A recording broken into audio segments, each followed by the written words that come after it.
Hi, this is David Oman with HouseAtTheEndOfTheDrive.com. You're listening to KTLK, the Fringe FM.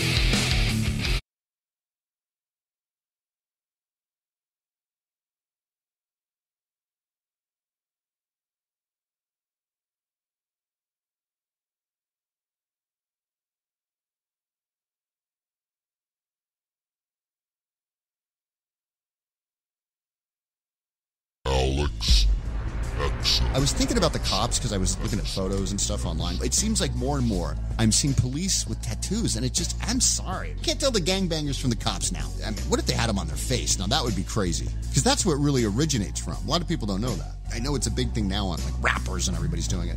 Gang members have them. Everybody's kind of doing it now. Musicians and tattoos on their face, crosses, crucifix and stuff like that. Crucifixes, that's what's really funny to me, because it's all satanic. All of it. All of it. All of it. Tattoos are straight from hell. Hell sent. Straight from hell. Straight from the bowels of hell.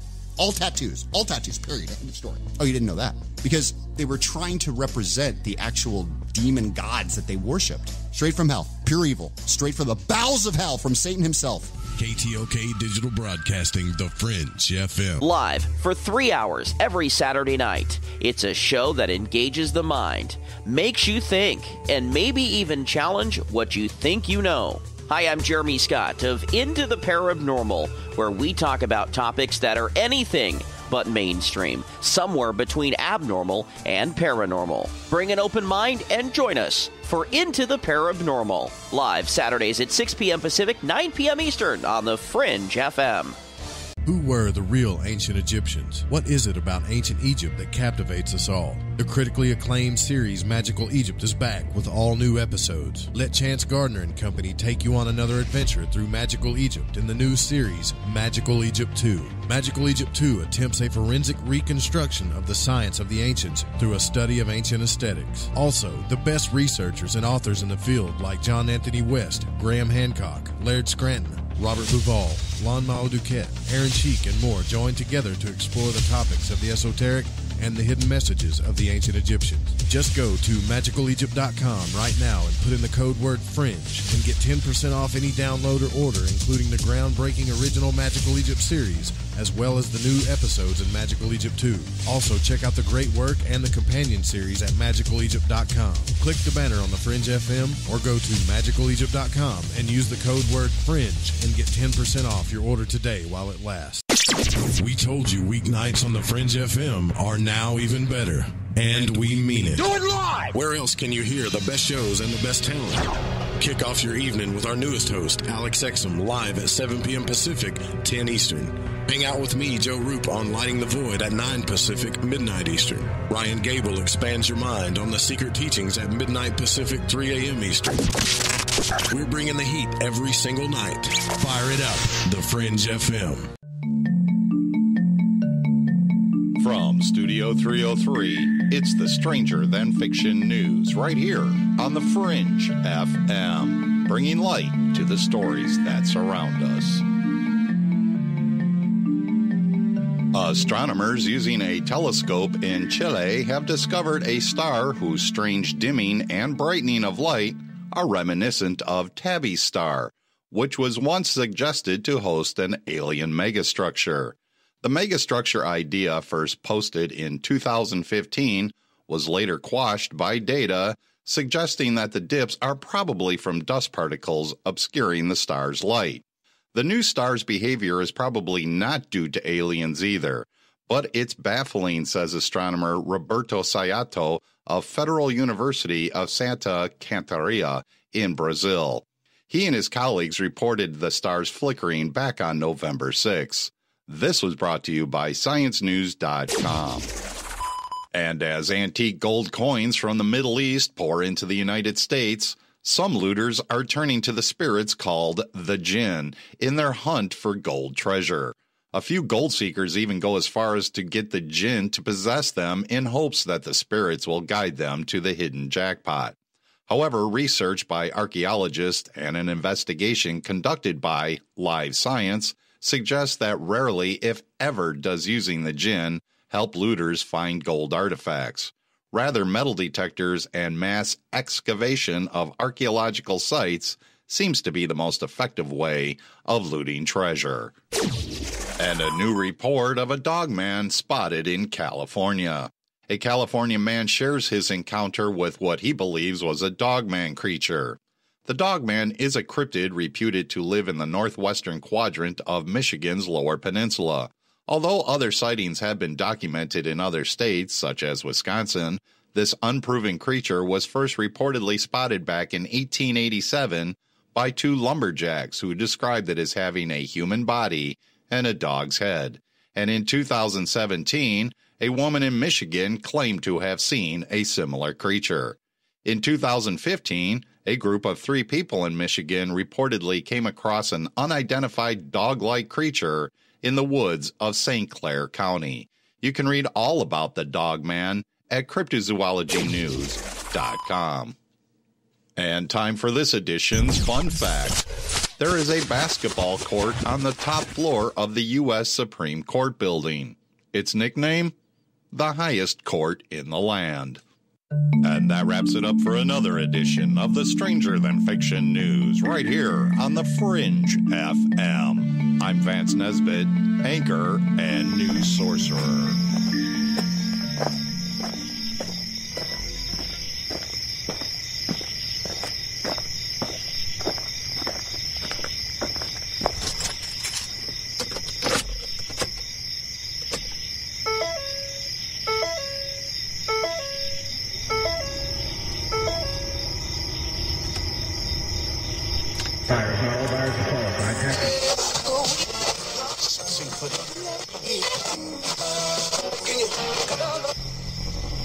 Message is being broadcast by the Department of Defense of the Republic. At 2 a.m. Eastern Standard Time, multiple unidentified objects were confirmed to have entered Earth's atmosphere. Discovery Houston, 20 seconds to LOS T-drift. Copy, I am cleared orbit. The first message that comes to you is you are a divine being. You matter. You count. You come from realms of unimaginable power and light, and you will return to those realms. The vast stretches of the unknown and the unanswered and the unfinished still far outstrip our collective comprehension. 5, 4, 3, 2, 1. Broadcasting from Forest Tower Studios, all the way from the Deep South. Now, here is your host, Joe Root.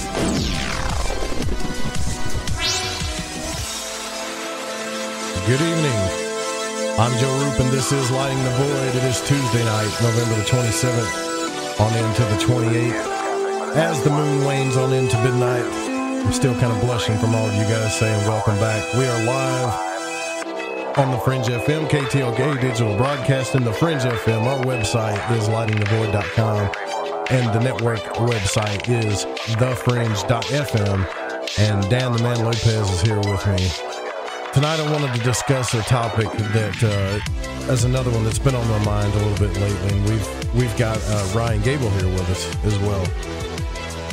But it's about knowledge, accessing knowledge, and staying in the moment, becoming a man of knowledge. How do you stay on a true path to getting the truth or the answers that you seek? Whether it matters in your spiritual life or whether it matters in your practical life. Now, this is kind of a big subject, but it's my opinion that true knowledge doesn't come easy, as many would like you to believe, and that our own conditions, behaviors, and hang-ups, they get in the way to getting the answers that we seek a lot of the times. But the 3 big questions that this show is all about is, who am I? Why are we here? And is there anybody out there besides us? Now, before you go on a rant and rave about, of course there is, and you tell me about all the answers that you got, just hear me out. Now, I've talked about magic on the show. I've talked about astral travel. We've talked about the occult. We've talked about the esoteric.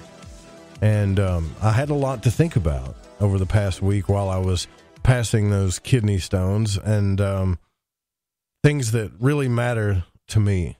And those things really matter to me. But each person that I get knowledge from is to usually somebody else. It's not some download from outer space or something. It's usually a person or a book or something I've read that I get knowledge from. But in my life, for example, when I went to mystery schools, such as the Rosicrucian mystery schools or Freemasonry, you learn a lot of cool things. You learn a lot of things of what the symbols mean, what all that stuff means in the books, the occult meaning of a lot of stuff that's on the level, which is kind of funny because that's another Masonic term. But when it comes to the big questions, like alchemy, what is alchemy? What is Hermetic alchemy? Some people claim they know the true answers to that. But I've also been told that it's a secret, and I'm not ready to learn that yet. Well, isn't that for me to decide, not you? Wouldn't you think? Second, when I've went to, researchers who seem to have all of the answers, who are very well followed, and people that very well loved and followed, and everybody thinks that they know a lot of stuff. But when you get down to the real big questions, they say, well, I know somebody. I've got whistleblowers or whatever, but I can't reveal who they are. So then you go to the scientist, which we've also had on this show. And the scientists are more pragmatic. They tell you what they can and they can prove or they can get evidence of, but at some point it stops. So all of the greatest men alive that we meet in all of the subject matters, we always run into a brick wall. So accessing knowledge is really an individual journey because you're not going to get the answers that you seek from men. You're just not. Now, I respect someone that says, well, I'll put it to you this way. Do you remember back when I used to say that people that would just say, oh, you're never going to learn the answers to all these questions, just forget about it and live your life? Those people used to really piss me off for some reason. They used to get on my nerves, but now it doesn't anymore because there's two types of people. People that say that, dude, you'll never know. Just live your life, be happy, and go on. And then you'll run into people that pretend to know everything, or they know a little bit, and they actually know a lot about, when they know a lot about a lot of things, even a little bit about a lot of things, and they can go on rants and talk for days and seem very intelligent, but when it comes to the real big answers, they pretend to know. They talk as if they know, or they even make up things because, I've busted some people out making up things. Wow, they tell me a 90% truth, but when it comes to the big questions, they pretend to know. Because at the end of the day, I really think accessing knowledge and becoming a man of knowledge is not an easy thing. It doesn't come easy. And if it does come easy, the real big questions that you have, then something's wrong. That's what I think. Ryan Gable is here with us, and so is Dan Lopez. Dan, thanks for being on the show again. I really appreciate you coming out, brother. And it's good. A lot of people have been happy that you've been on the show with me, so I'm glad you're here too. Thank you for the invite. Absolutely. Ryan Gable, it's been a while since you've been on Lighting the Void. Glad to have you with us. I know you're a busy guy, so I wanted to have you on the show when discussing this topic because it seems that you have a way of following the information and where it takes you without ever claiming to know the absolute truths about everything. But you're still not afraid to talk about your doubts or when things just don't make sense in the face of crowds. And I got to tell you, as far as being a station owner and watching the numbers of everybody's radio shows, including mine, yours is really starting to take off. I don't know if you know that, but it's really starting to take off. So what do you think about all that? Well, one, I'm glad that you're back because I've gone through some personal pains myself recently, and I know it's been hard. And I know it's hard to prepare and do a radio show every night, even if you have a producer. So there's a lot of admiration that I have for you or anybody who is able to put in a tremendous amount of work and effort into something that they love. Second thing is I appreciate you having me on the broadcast this evening, Joe. And there is a lot we can talk about. Everything that you summed up, I think, about who I am was a good enough summary for me not to really say anything else and to essentially be silent in my response to your question.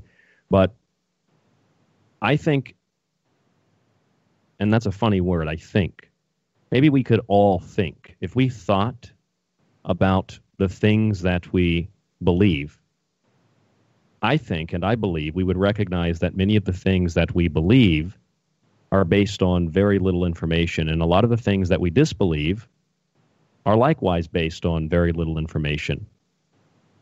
Something that David Icke says, and I agree, is to take a blank sheet of paper, take a pen, take a pencil, a writing utensil, write down your beliefs, and then write down the information that you have, the information that you know that can prove, or as close to proving it as possible, what you believe, and see what you actually know to support your belief rather than pure faith. Information is information. And I like the axiom, I got this from Manly Palmer Hall, wisdom is not bestowed, wisdom is achieved.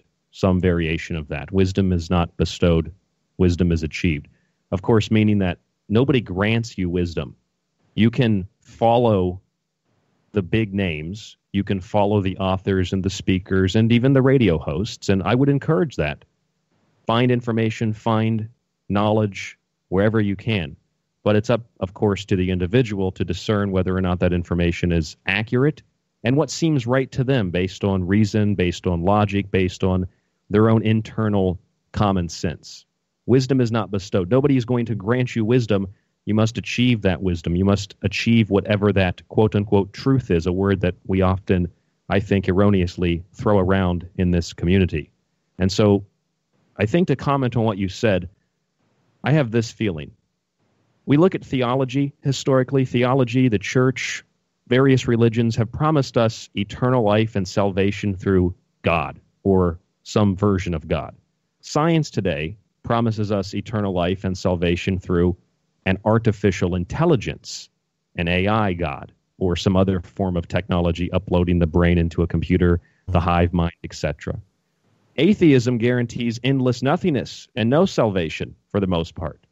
And I think the beauty in what you study, Joe, and the beauty in what your audience is likely interested in, because I'm not speaking for everybody, and what my audience at The Secret Teachings is likewise interested in, is that which is hidden, that which is unknown, those powerful elements within the occult and within the esoteric, where wisdom is not bestowed, wisdom is achieved, where we can combine mythology and theology and science.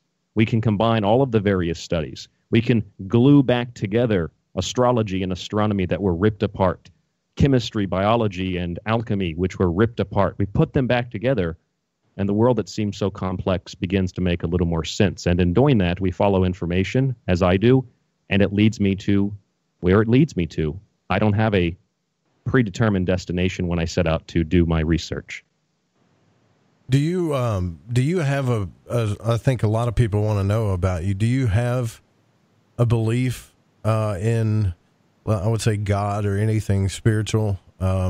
Because you talk about it a lot. You talk about the information, and you've revealed a lot of things, especially through symbology and the subconscious and how it's either played for us or against us, which is, I think you're great at doing that, at revealing information. But do you have any type of belief as far as spiritual goes at this point in your life?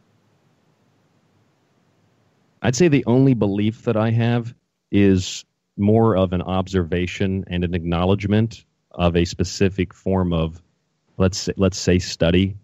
And I know that many people call this something different. I just call it Hermeticism. You're, of course, very much aware of Hermetic sciences. Yeah. And I personally feel intuitively, in fact, I did a show on this a few weeks ago, I feel internally, Joe, and I'd be very curious to know if you felt this way and if any of your audience has felt this way as well. When I read about the principles of Hermeticism, and I'll read them off to you, mentalism, correspondence, which is as above, so below, vibration, that nothing is at rest, polarity, rhythm, cause and effect, and gender. Those are the 1, 2, 3, 4, 5, 6, 7 principles of Hermeticism, or some people might call them something different. To me, those things resonated at a young age, and I remember them now, because I remember as a kid, I remember thinking that everything was kind of alive. Everything was kind of functioning in some way. Everything was kind of conscious in some way. That goes back to one of the oldest beliefs, animism, and that is a Hermetic principle, the principle of vibration. Nothing is at rest. Nothing endures but change. Differences only exist in the rates of vibration, and that is mainstream physics today. Things like rhythm also play into that, because rhythm is the flowing of energy. It's like breathing, taking a breath in and exhaling, and that factors in with the vibration. The correspondence of as above, so below. I do believe that extraterrestrials exist, but I do think that a lot of people today, including the ancient alien crowd, which has popularized this idea, believe that because, let's say, our ancient ancestors figured something out that we find to be complicated today, even with modern technology and understanding, that it must have been extraterrestrials who gave them that knowledge. Perhaps they applied this principle of correspondence, that what is above is also below, and vice versa. And so looking at the solar system and having an idea of that maybe would help them to understand the basic components of an atom, with the electrons buzzing around a central nucleus, just like the planets orbit around the sun. So these are the kinds of things that, not in that scientific capacity, but just generally, that I kind of thought as a kid. And as I got older, those ideas were kind of beaten out of me by parents, by education, by schooling as a whole. And then I rediscovered them, and I recognized that this is what resonates with me. This is what is perhaps the basis of what I believe without actually having a belief, which is another principle of Hermeticism. Everything is a half-truth.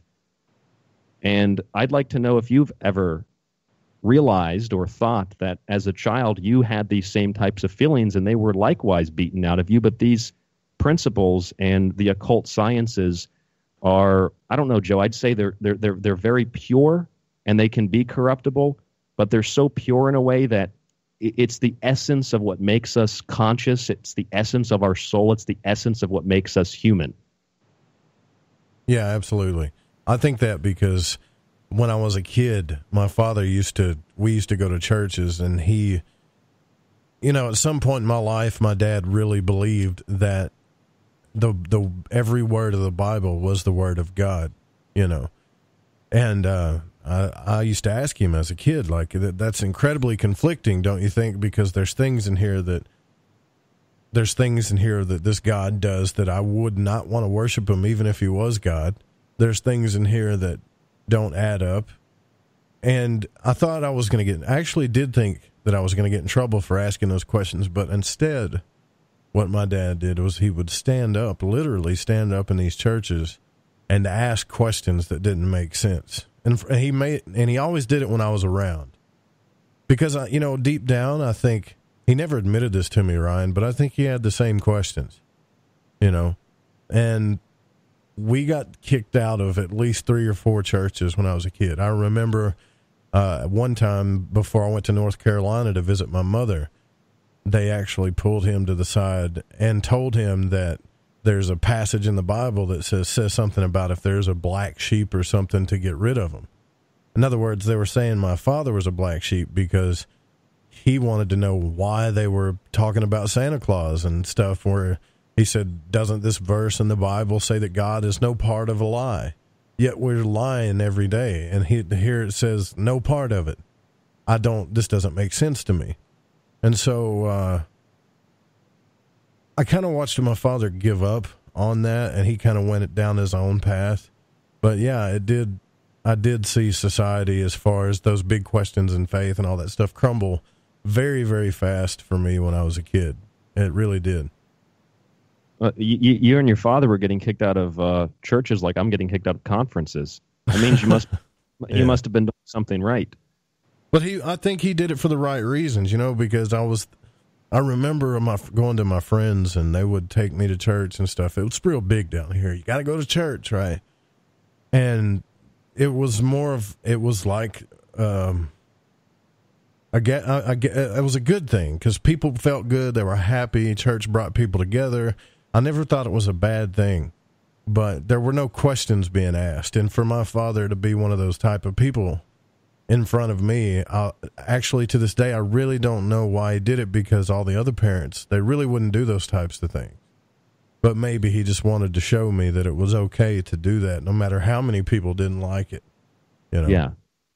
Yeah, we can apply that to our everyday lives, to anything, to relationships, I think. It might cause conflict, but family, church, anything we do. I mean, that really is the basis of what I do in radio, and I think it's part of the basis of what you do, Joe, if I can speak for you for a moment. I think that asking questions, and I mean it as simply as that, asking questions. You don't even have to necessarily believe the implication of the question. Like, if you're asking somebody, well, do you really believe that? That doesn't mean that you're skeptical of it per se. Maybe it does. It just means that you're asking somebody what their opinion is. You might agree with them, you might disagree, but it's the lack of encouragement to ask questions and the lack of encouragement to do your own thinking that has led so many people astray by the con artists and the false prophets who have capitalized on genuine interest in the subjects of the occult and the subjects of the paranormal, and subjects that typically, by any mainstream orthodox point of view, are off limits. And that unfortunately creates an alternative orthodox point of view, where if you stand up like your father did in church, well, you're excommunicated as well. You know, you can read pretty much anything in the Bible and interpret it any way you want. How about Ezekiel 14:9? I just looked this one up because I remembered it. It says, "And if the prophet be deceived when he hath spoken a thing, I, the Lord, have deceived that prophet." I could interpret that as God is a peddler of lies. God is the false prophet. Yahweh is Ieldeboth, the demiurge from the Gnostic text.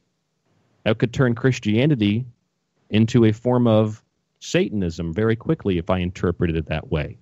Interpretation is really important. That's just like with symbols, right, Joe? Yeah, I mean, and I think my biggest thing was some of the stuff that I started realizing last week is, you know, we have friends and family and people that we look up to and admire. We have authors like you talk about, Manly P. Hall, and other people that we tend to follow, and we might hang on their word just a little bit more because they're a little bit wise, but at the end of the day, you don't really get those big answers that you need. Now, and I mean this with all of sincerity, if somebody comes to you and they have the answers, they act as if, or they claim to have the answers to these things, and can go into paragraphs about the nature of aliens, the nature of our existence, who you are really, and all of these things that this community talks about with all of these people that know all of this stuff. When it comes to really putting that stuff to the test, I'm talking about really put it to the test, you're going to find that few and far between you're going to get real answers. Just as there are very few and far between real psychics, there are very few, in my opinion, real occultists and magicians. There are absolutely very few real researchers. You know, I've even had other people try to tell me, "Oh, Joe, he's a good journalist and researcher." Oh, no, I'm not.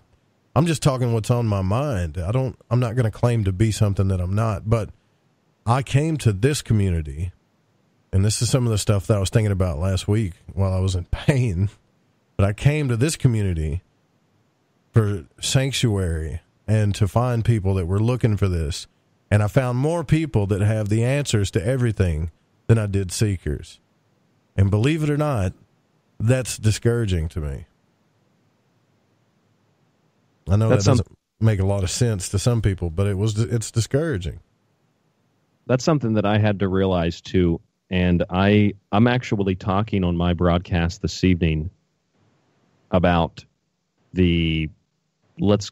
I'll just tell you the title of the show. It's called Back to the Present, like Back to the Future, Back to the Present, Time Travel Salesman and Shaman Prostitution. That's the title of my show tonight. And I'm going to talk a little bit about what you just mentioned, And one of the things that I'll get into probably in the latter half of the broadcast, something that's been weighing on me, and it's comical. It's comical in a lot of different ways. Things that I've experienced at conferences and things that I've experienced talking to people that I know just as friends about, could be anything, Joe. It could be aliens. It could be UFOs. And people that think that they have all of the answers. They're good people. I was one of those people who thought that I had all of the answers. I used to say this very thing. I used to say to people, and I probably mentioned it on radio a few times, I used to say things like, yeah, Nikola Tesla, he was probably in contact with aliens. And I never really thought, why did I say that? I had just heard other people say it, and I had read it in books before with no reference point for what that proof supposedly was that he actually said something like that. And the fact is, when you investigate it, and I did it unintentionally, I just grabbed a biography on Nikola Tesla one time, one of the very few that have been written about the man. And in reading that book, I came across a section where the author of the biography was writing about one of Nikola Tesla's friends, a man named Julian Hawthorne. And there's a point to this.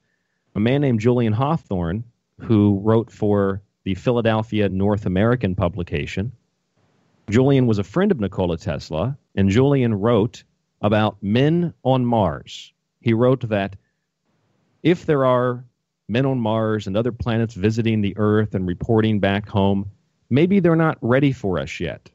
However, he said, when Nikola Tesla was born, he thought maybe that changed because Tesla's inventions and ideas were so revolutionary.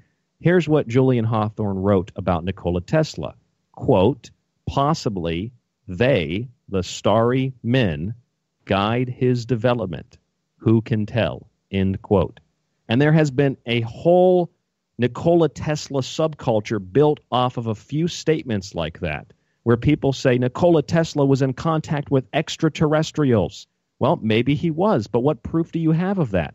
Well, here's something his friend wrote. Well, his friend just said, possibly those aliens were in contact with him. Yeah. They didn't say that he was. So that's my point, Joe. We take these little tiny pieces of information, take them out of context, and spread that information. And it spreads like a disease and a plague, and you have to re-educate yourself after you've re-educated yourself from mainstream orthodoxy. You have to break away from alternative orthodoxy as well. Yeah, and at some point, there's a decision that I've found that has to be made. And everybody that's in this field, whether you're a show host or an author, in your case, you're both, right? So at some point, you're going to run up against staying on the path that you started on, or sacrifice something to imaging. And this is where, people tend to roll their eyes and shake their head. But it isn't a truth that I know based on experience. And you talk about these conferences and all of these things, and everybody, they like to say these big names, or I know this guy, we're best friends, It's, you know what I mean? Like when people died, John Anthony West and Jim Mars and all these people, everyone, yeah, man, we were best friends. So they start attaching themselves to what they perceive as big names, and they want to go to these conferences and become these big people, and then all of the answers get overshadowed by imaging and marketing. And so it's really unfair to people like you and I, the listener, the people that are listening to these shows, especially for more than just entertainment reasons, they're not here based on the feedback that I've got through emails and stuff. They're not here just for entertainment. They're here because they've had an experience or two in their life that cannot be explained, that they want answers to. And, even yesterday we did a show about Enoch and how I had doubts about how that story literally took place the way that book says it. All I said was I had doubts. And sure enough, I got emails about how I don't believe in it, and I said that it wasn't true. And like you said, all I said is that I had doubts about it being true. So you can't even have a doubt. Now, these people in this community are trying to put us on one side of the fence or the other. And so you have to make... Constantly. Yeah, right. So you have to make that decision, and I know Ryan knows exactly what I'm talking about. Do I still stay on this lonely path of trying to figure this stuff out, or do I give in to the whole marketing and imaging thing and care who sees me in what picture or what conference I'm speaking at? At some point, you have to make that decision. Now, I haven't gotten to that point because nobody's knocking on my door to do those types of things except maybe throw a conference. But I know that you have. Can you speak on that at all? Yeah, I can, since you asked me. I have, for anyone who is not aware of what I've done in my past, I started out radio on a college radio station, and I built my radio show from the ground up with no money whatsoever coming in to fund it. And in that process, my name spread around these quote-unquote communities, and I became friends with people that I'm not going to start name dropping, but I became friends with a few people like Jim Mars and Brad Olson, and they helped me to get in more with the quote-unquote community. Mm-hmm. At one point, by chance, I just happened to meet Clyde Lewis, and now Clyde Lewis and I do radio all the time, which is, I still can't believe that I'm doing Ground Zero with Clyde Lewis. Excuse me. Yes. Ryan, just for perspective, when were you doing this in college? How long ago? It was a volunteer position back in 2010 is I think when I started, but I really didn't get into it until like 2012. Sure. So thank you. Yeah, of course. The point is to answer Joe's question, to give you perspective. And it makes me uncomfortable talking about myself because I put myself in the listener's position and I think, well, this guy's just coming off as arrogant. But I'm giving you some details so that you can kind of see the point in what Joe perhaps was implying by his question. In the process of that, I recognize that there are many people within the community that, for people like who I was friends with, Jim Mars, who didn't like Jim Mars. And I had to learn, why don't they like Jim Mars? Is it a personal issue? Is it something that maybe it's just a personal conflict outside of what these people do in research?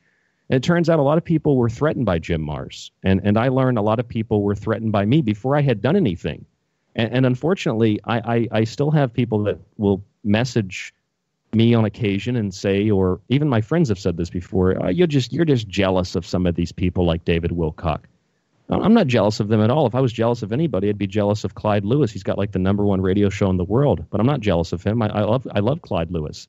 The problem here is that in simply doing what your father did, Joe, asking questions, standing up and saying, "Excuse me, Mr. Wilcock, could I see proof of what you're saying?" That has gotten me excommunicated. I'm not jealous of these people, but in seeing what they do behind the scenes and how they act and how they talk as if they are gods and as if they are enlightened and yet live a lifestyle that is anything but, that's their business and they have a right to do that. But to defraud, as far as I'm concerned, other people, and it's way more than just David Wilcock, and I'm not criticizing him in a very negative way. I'm making an observation from what I've seen. Having experienced that and having quite naively, I'll admit, believing that I could simply ask questions to these people and get a legitimate response and not be considered a threat because of my age or because of me asking a question, that was kind of a revelation for me. And I realized that, well, I could just kind of sit back and be quiet, and I could maybe at some point get a job with Gaia TV, or I could take the position of one of these big people, one of their names when they retire, or maybe they bring me into their little cabal. But that's not who I am. I'm not going to sell myself out. And same thing with radio networks. I've refused to cease talking about certain subjects, and I've been removed. And again, this has nothing to do with me and my ego. It has to do with seeing the microcosm of what happened to me and applying that to other people this happens to as well. It's obviously not just me. There are way more people that have gone through far worse things than I've gone through within this industry, as with life outside of this industry and radio and this type of work. And so if you recognize, in my opinion, if you recognize that there is a very, very dark side, as there is with anything else, within the questioning of, let's say, reality, the questioning of everything that we perceive to exist. And usually those types of questions get filtered into this alternative community, which is a weird, bizarre mixture of like weird kind of middle ground politics mixed with metaphysics and ufology and the paranormal, right? It's like a mixture of all that. But if you don't play proverbial ball with those communities, you end up outside of those communities just like you do when you end up outside of the mainstream community. And so you're basically forced to walk the plank. You're thrown off the ship. My suggestion is just to build your own ship and don't rely on anybody else to take you aboard. Build your own ship, get your own crew, and go out and sell those Baconian waters on the ship of philosophy. Man, you just summed up what I've been trying to do at the Fringe FM in a nutshell. Basically, like that's what I'm trying to do in the long run. I mean, look, we've got a lot of hosts that don't agree with things. I mean, we just don't agree on things. But at the end of the day, we probably don't promote each other enough, but we're all here. And it's all, I think I've got the right group of people here now for once. And it's your ship. You know, when we talked about putting your show on late at night after mine, I was thinking, well, with your numbers, you know, you could really do the primetime slot as well. But, you know, there were certain situations. So we decided to put your show on, you know, midnight Pacific, right? And what I've noticed about that time slot is the people that are there, and I'm not saying that you people that go to bed are dumb or anything like that, but the people that are there, that late night, that late night, are real hardcore seekers. I mean, I got to tell you, and your numbers are climbing like crazy. And I know you've got to log into the server. I don't know if you've actually looked at it, but it's getting up there. And yet, I still have some people that are very uncomfortable by you. Like even today, I was trying to get a guest on, and a friend of mine said, well, I don't know if that guy will come on your show after he hears what Ryan has to say, right? And I don't think he was saying it from a point of view like, don't have Ryan Gable on your show, but he was just letting me know why this person might not come on my show. And that, for a moment, I started thinking, you know what? I think we're getting somewhere now, because I really don't care about trying to please these people anymore. I really don't. The only thing that I care about is getting the answers that I set out to get when I started the show. And the family of listeners that we have now are here to get those same answers. Now, whether that turns into thousands or millions of people, I mean, having a few kidney stones and going to that battle, you really start to think about stuff, right? Like, what's important? It's almost like not having air. You really stop caring after a while, if that makes any sense. You know? I don't care anymore. For your eyes. You're reassessing things, maybe. Yeah. You know, definitely. you could use a sports analogy in this. Any sports team, any type of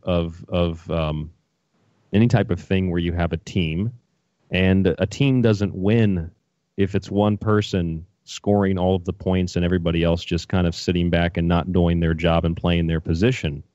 Again, to use a sports analogy, it really is a team effort. And so some people bring a more paranormal perspective. Some people bring a ghost hunting perspective. Some people bring a cryptozoology perspective. Some people are kind of like a hybrid. People like myself, people like Clyde Lewis. People bring sometimes a magic perspective and a lot of guests. Some people bring a perspective that is strictly about analyzing news. None of those perspectives are wrong, and none of them are really right. They're just perspectives, and combining them together is what gives you the team that you need to win, in my opinion. I wanted to play a clip since we skipped the break. I wanted to play a clip just to kind of, and Dan, he brings the potatoes, I guess. But I wanted to play a clip that made me think about this before the show started. And it's about 6 minutes long, but it's Carlos Castaneda. I don't know. Are you familiar with Carlos Castaneda, Ryan?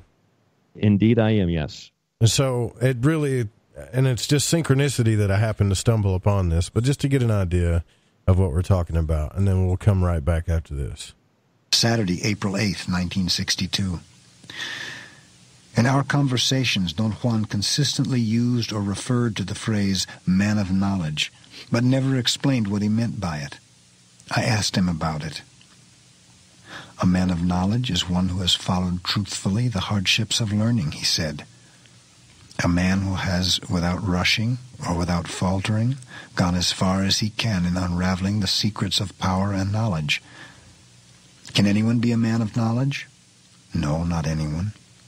Then what must a man do to become a man of knowledge? He must challenge and defeat his four natural enemies. The enemies a man encounters on the path of learning to become a man of knowledge are truly formidable. Most men succumb to them. What kind of enemies are they, Don Juan? He refused to talk about the enemies. He said it would be a long time before the subject would make any sense to me. I tried to keep the topic alive and asked him if he thought I could become a man of knowledge. He said no man could possibly tell that for sure. Sunday, April 15th, 1962. As I was getting ready to leave, I decided to ask him once more about the enemies of a man of knowledge. I argued that I could not return for some time, and it would be a good idea to write down what he had to say and then think about it while I was away. He hesitated for a while, but then began to talk. When a man starts to learn, he's never clear about his objectives. His purpose is faulty. His intent is vague.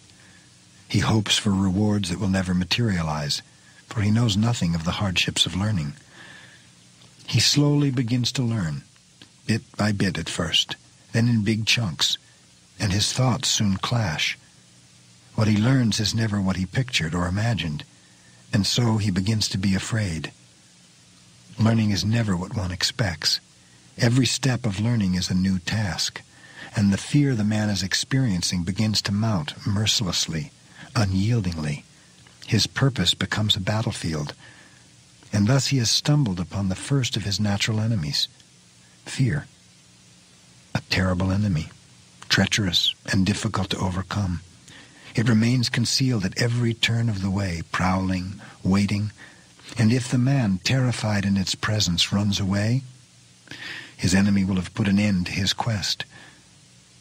What will happen to the man if he runs away in fear?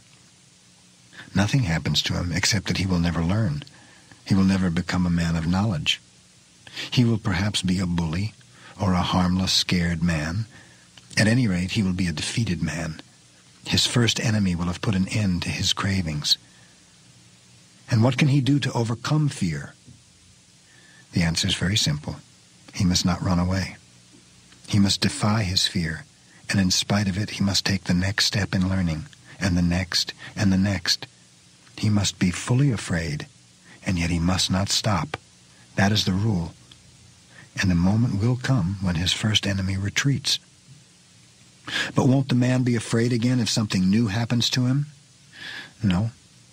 Once a man has vanquished fear, he's free from it for the rest of his life, because instead of fear, he's acquired clarity, a clarity of mind which erases fear. By then, a man knows his desires. He knows how to satisfy those desires. He can anticipate the new steps of learning, and a sharp clarity surrounds everything. The man feels that nothing is concealed. And thus he has encountered his second enemy, clarity. That clarity of mind which is so hard to obtain dispels fear, but also blinds. It forces the man never to doubt himself. It is like something incomplete. If the man yields to this make-believe power, he succumbs to his second enemy and will fumble with learning. He will be clear as long as he lives, but he will no longer learn or yearn for anything. But what does he have to do to avoid being defeated? He must do what he did with fear. He must defy his clarity and use it only to see. And a moment will come when he will understand that his clarity was only a point before his eyes. He will know at this point that the power he's been pursuing for so long is finally his. He can do with it whatever he pleases. His ally is at his command. His wish is the rule. He sees all that is around him, but he has also come across his third enemy, power. A man at this stage hardly notices his third enemy closing in on him. and suddenly, without knowing, he will certainly have lost the battle. His enemy will have turned him into a cruel, capricious man. Will he lose his power? No, he will never lose his clarity or his power. Well, what then will distinguish him from a man of knowledge? A man who is defeated by power dies without really knowing how to handle it. Power is only a burden upon his fate. Such a man has no command over himself and cannot tell when or how to use his power. Well, how can he defeat his third enemy, Don Juan? He has to defy it, deliberately. He has to come to realize the power he has seemingly conquered is in reality never his.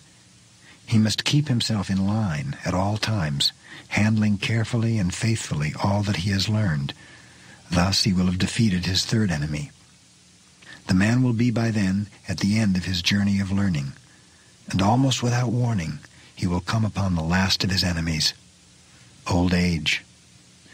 This enemy is the cruelest of all, the one he won't be able to defeat completely, but only fight away.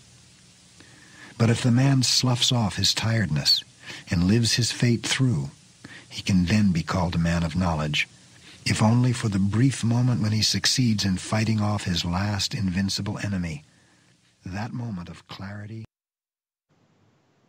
So he says that moment of clarity is enough.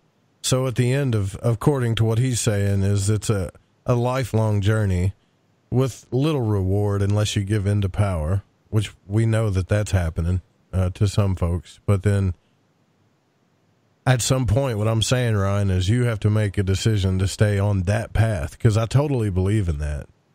What Don Juan Mateus, said to Carlos Castaneda there. And yet we're in a community full of people that they're at every step except, they all are at, most of them know everything except step 4, old age, which is very hard for me to believe.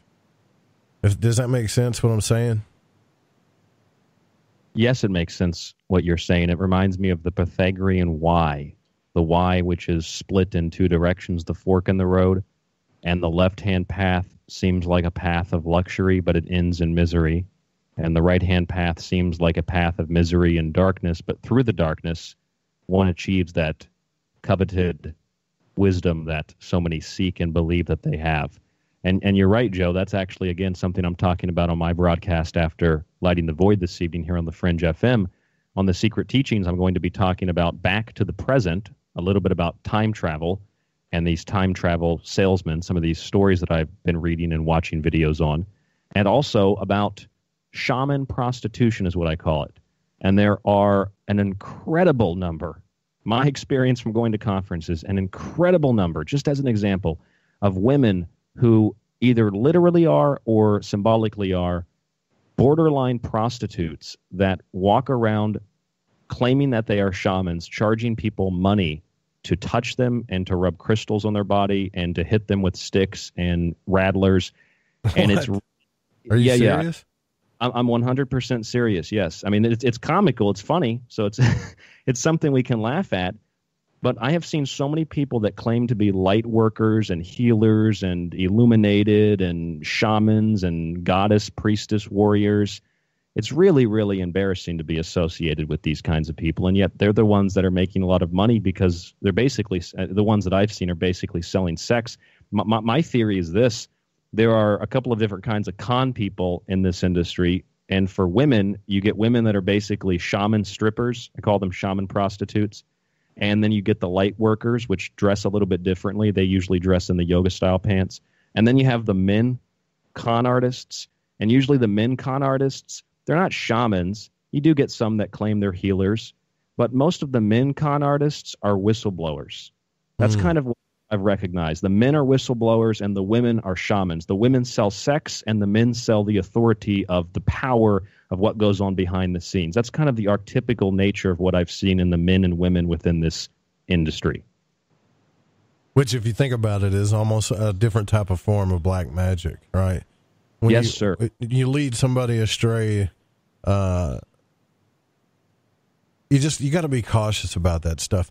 Yesterday we were discussing, the angels that gave us the secrets to heaven, supposedly, right? This is a lot of things that people have talked about. A lot of books have been written about how they were aliens, not really angels that seeded us. But anyways, we got to discussing about, Dan and I were discussing, well, what were the so-called secrets of heaven? How to make metal weapons, antimony, and then we got into talking about makeup. And that one really got me, like, why in the hell was that a secret of heaven? Why was that a dark thing to put makeup on? And really, for some reason, that one stuck out to me. Well, Mary DeCina, who comes on the show, who I believe is actually a real psychic, but that's just my belief. I like Mary. She messaged me and she said, yeah, makeup is actually an allure magic, a magic to lure you in, right? And I was thinking, well, that makes sense. So I did a little studying on that, and she was right. I mean, that's kind of what it's all about. And now you do see this in this community. The conference that I went to, there were people selling crystals and all kinds of stuff, but there was other people selling these bracelets, and they were just copper bracelets, right? But they were supposed to balance me out and everything, and you know how they push on your arm and all that stuff. And I'm like, well, that's great, and that's a cool trick. How much do you want for it? Well, this one's $650. I'm like, you gotta be kidding me. My God. Wow. $650 for a piece of copper. And you just make your own. And they were selling them, alluring people into believing that it was doing this stuff. Now, I'm not saying that it doesn't, I have my doubts about it. And when I have my doubts about things, I'll walk away. I'm not trying to depress people here. Okay. I really do believe in magic. I really do believe in psychism and psychic attacks. I really do believe in astral travel. But the whole point of this is I think we're getting away from trying to get to the real answers, and we're not trying. You know what I noticed on the Book of Enoch, though, also in reflecting upon this, and when we were questioning the cosmetics, as it's referred to, there was no talk of love. Right. Nowhere in there. There's no talk of love.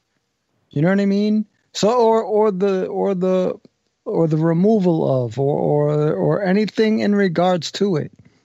So, and how that was so far and away from the topic of what their message was in the book. And it boggled my mind that they went on such a tirade over the sins of what the angels had brought to man, but they never mentioned anything about love. Yeah, because it just doesn't add up. So again, like I said, I had my doubts, Ryan. If there were secrets of heaven, surely they would come up with something better than makeup and daggers. I've never heard that specifically about makeup. You said Mary brought that to your attention? Well, no, I'd read it in the Book of Enoch where Azazel taught antimony and the darkening and the beautifying of the eyelids, which is pretty much makeup if you think about it, eyeliner and all that. That's the definition of cosmetics, or cosmetic is beautifying and superficial change. But I did also talk about how some women, that did put on makeup really made themselves look really, really good. There's an art to it. So I didn't really think if it was a bad thing, as long as it was represented properly. But I just thought that my whole point of that was, did somebody really come down and show us these things? And I could see where we could figure out the cutting of roots, and we could figure out metallurgy and all this other stuff on our own. But for some reason, I felt like the makeup thing, the allure magic, I guess, like Mary put it, was actually shown to somebody. I didn't think that we could come up with that on our own, but Dan kind of blew that out of the water. He said, well, they probably had a party and they started smearing berries all over each other and noticed how good they looked. That's similar to what I was going to say, because it's kind of like war paint or tribal paint, identification, and it's like wearing a mask, like tribal masks. And also, on the subject of allurement and black magic, I do believe it was Eliphas Levi who wrote about the incubus and the succubus in this context, specifically about women, but we could also include men in this, not just for makeup, but for other reasons. And it is the woman who does things like that to attract, like a siren, those that she wishes to do whatever she wishes to do with them. Maybe it's like the shaman prostitutes I mentioned. That is the personification and the manifestation of a real-life succubus. And likewise with men, the real life incubus, people that are basically like vampires that take from others and drain them of more than just their money. Yeah, my opinion. That does make a lot of sense. Listen, we got to take a break. I don't know if can you hang out for just a few more minutes after the break? And then, because I know you got to get ready and for your show and all this other stuff. I know you're busy is what I'm saying. You got a few more minutes? Yeah, I can do like 20 or 30 minutes up to your next break. I know you skipped over your break for the first hour, so if we go like another half hour, I can do that. Awesome. All right, guys, we'll be right back with Ryan Gable. Dan Lopez is also here with us. I'm Joe Roop. This is Lighting the Void. We're live on the Fringe FM. We'll be right back after these words.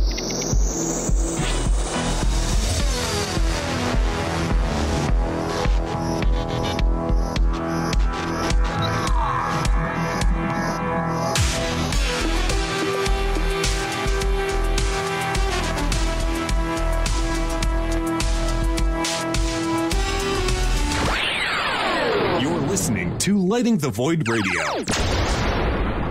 The truth is out there. There's something out here. And so are we. KTOK Digital Broadcasting, the Fringe FM.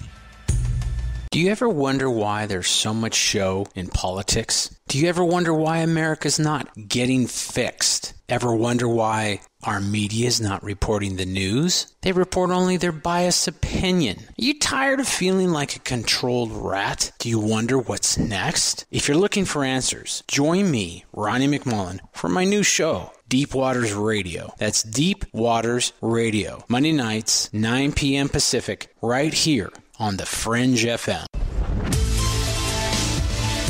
Hi, this is Aaron Hunter, host of Real Paranormal Activity, the podcast where we tell real paranormal experiences of people from around the world. And we also conduct interviews with authors, investigators, psychics, and mediums. Real people, real stories, real fear. Thursdays at 6 p.m. Pacific, 9 p.m. Eastern on the Fringe FM. See you then. Balance of Nature's fruits and veggies in a capsule. It's a great product. And the one thing I like about it the most is that when you open the bottles, you can smell like the scent of the fruits and veggies. It's no genius thing to it. It's really just fruits and veggies, which everyone needs. And you guys kind of put it in a way where you can take it easy and you can get it, and it's natural, and that's what I like about it. You know, I like the product, and I've taken it, and it's definitely made me feel a lot better. You know, I am a healthy person to begin with, but it's definitely good prevention, and it's definitely gives me energy, and I feel like it's a natural thing. I like it. I really do. For a limited time, use discount code TALK to receive a 50% discount on your first preferred whole health system and have it shipped to you free. Call 1-800-246-8751 or go online to balanceofnature.com. Again, use discount code TALK. When I'm done running with the wolves after hunting down a half-ton bison, I look forward to a mind-teetering escapade evening on the Fringe FM. So, you love talk radio? Then you'll love TalkStreamLive.com. TalkStream Live is always on, 24/7 with the best streaming talk shows. Find your favorite talkers and discover some new ones. It's free, readily available online or on mobile with any smartphone or tablet. Finding your favorite talk shows all in one place has gotten a whole lot easier. Just go to TalkStreamLive.com. Be sure to download the free apps from Google Play or the iTunes App Store.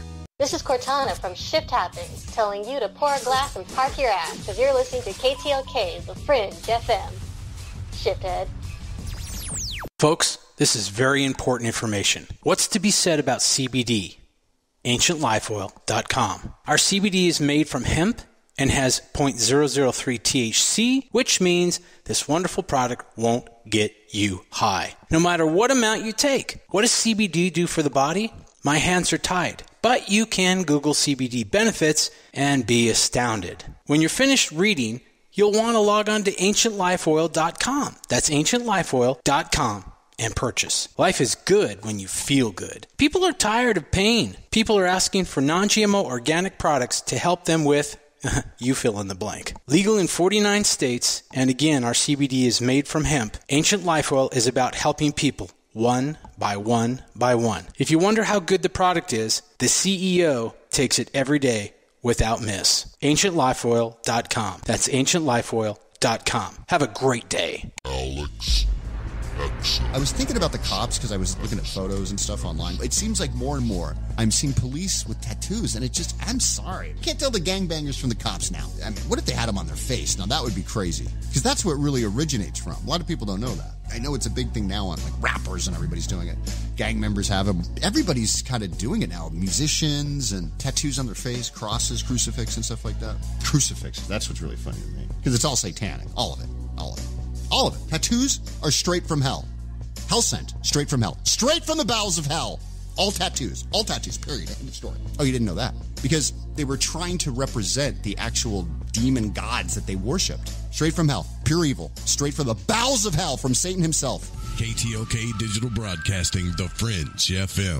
Howdy, this is Catalina, and you're listening to Lighting the Void with Joe Roop.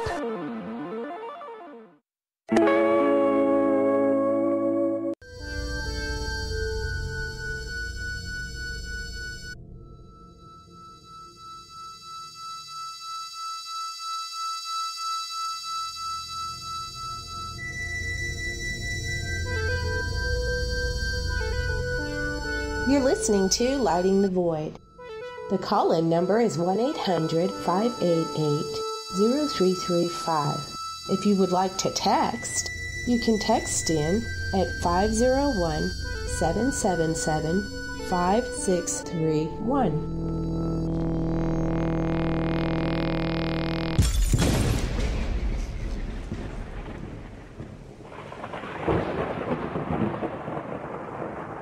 We're here with Ryan Gable from The Secret Teachings. The website is thesecretteachings.info. His show comes on directly after mine at midnight Pacific. I believe, what is that, 3 a.m. Eastern?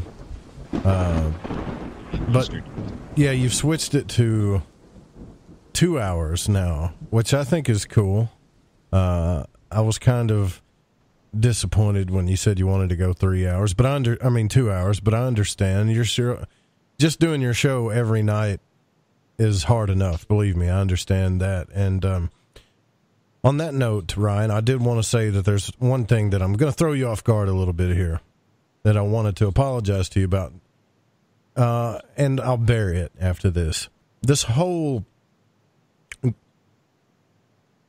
thing with Gaia and Corey Good and David Wilcock, I always thought that it was entertaining to watch, if that makes any sense. Like, I never understood why so many people wanted to fight that fight.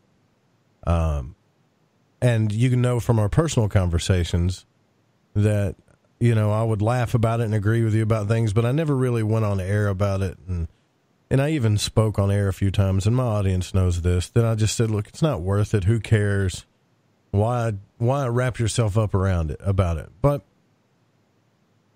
that night, the last time I said that, Dan was on the show. He was here. And Dan said, well, Joe, do you know what's going on? Did you know that they were doing these things to people, like doxing and trying to trademark the secret space program and all the... I said I didn't know that they were doing these things. So my apathy about it, if everybody had taken that attitude, they possibly could have trademarked the secret space program or gotten away with doxing people. So what I'm saying is you were willing to stay into a fight of something that was important, that you thought was important, that I thought wasn't, and I was wrong. And so I don't know. I commend you for that, man. And I apologize for not getting your back more on the subject when I should have. Let me say this, Joe. A lot of my passion for that type of conversation comes from my personal experience and the fact that my name has been spread quite negatively in a very black way throughout our industry, to the point where I'm not sure if this was the specific reason, but it's the type of reason that you mentioned earlier about a guest possibly not wanting to come on your show because Ryan Gable, I'm on your show at some, or because I'm on the network. it affects me in a very direct way because they know who I am. They look me directly in the eyes when I go to a conference. I've been asked not to attend certain things. I've been told that I'm not allowed to go on certain radio shows. So to me, it affects me directly. Secondary to that, it's just a concern for accuracy and my interest and your interest and everybody listening, your interest in any subject. You might be more interested in cryptozoology than you are in the paranormal. Maybe you're more interested in magic and occultism, whatever the case might be. I don't like to be associated with people who take that information and they hawk it and sell it for a couple of quick dollars, because that discredits the work and the time and the effort that I put in. So that's my secondary concern. Otherwise, no hard feelings, of course. And I personally used to think that people who had an issue with those in this community were likewise just kind of like mainstream skeptics. And I had to realize over a period of time that I'm allowed to ask questions, going back to what we talked about in the last hour. I'm allowed to ask questions about people that believe what I believe, supposedly. We should be asking questions, Joe. Absolutely. And I think that even David Wilcock at this point probably regrets some of it, because if you look at, and I went back and looked at all of it, and you can't use his name. That's trademarked. He's getting drug around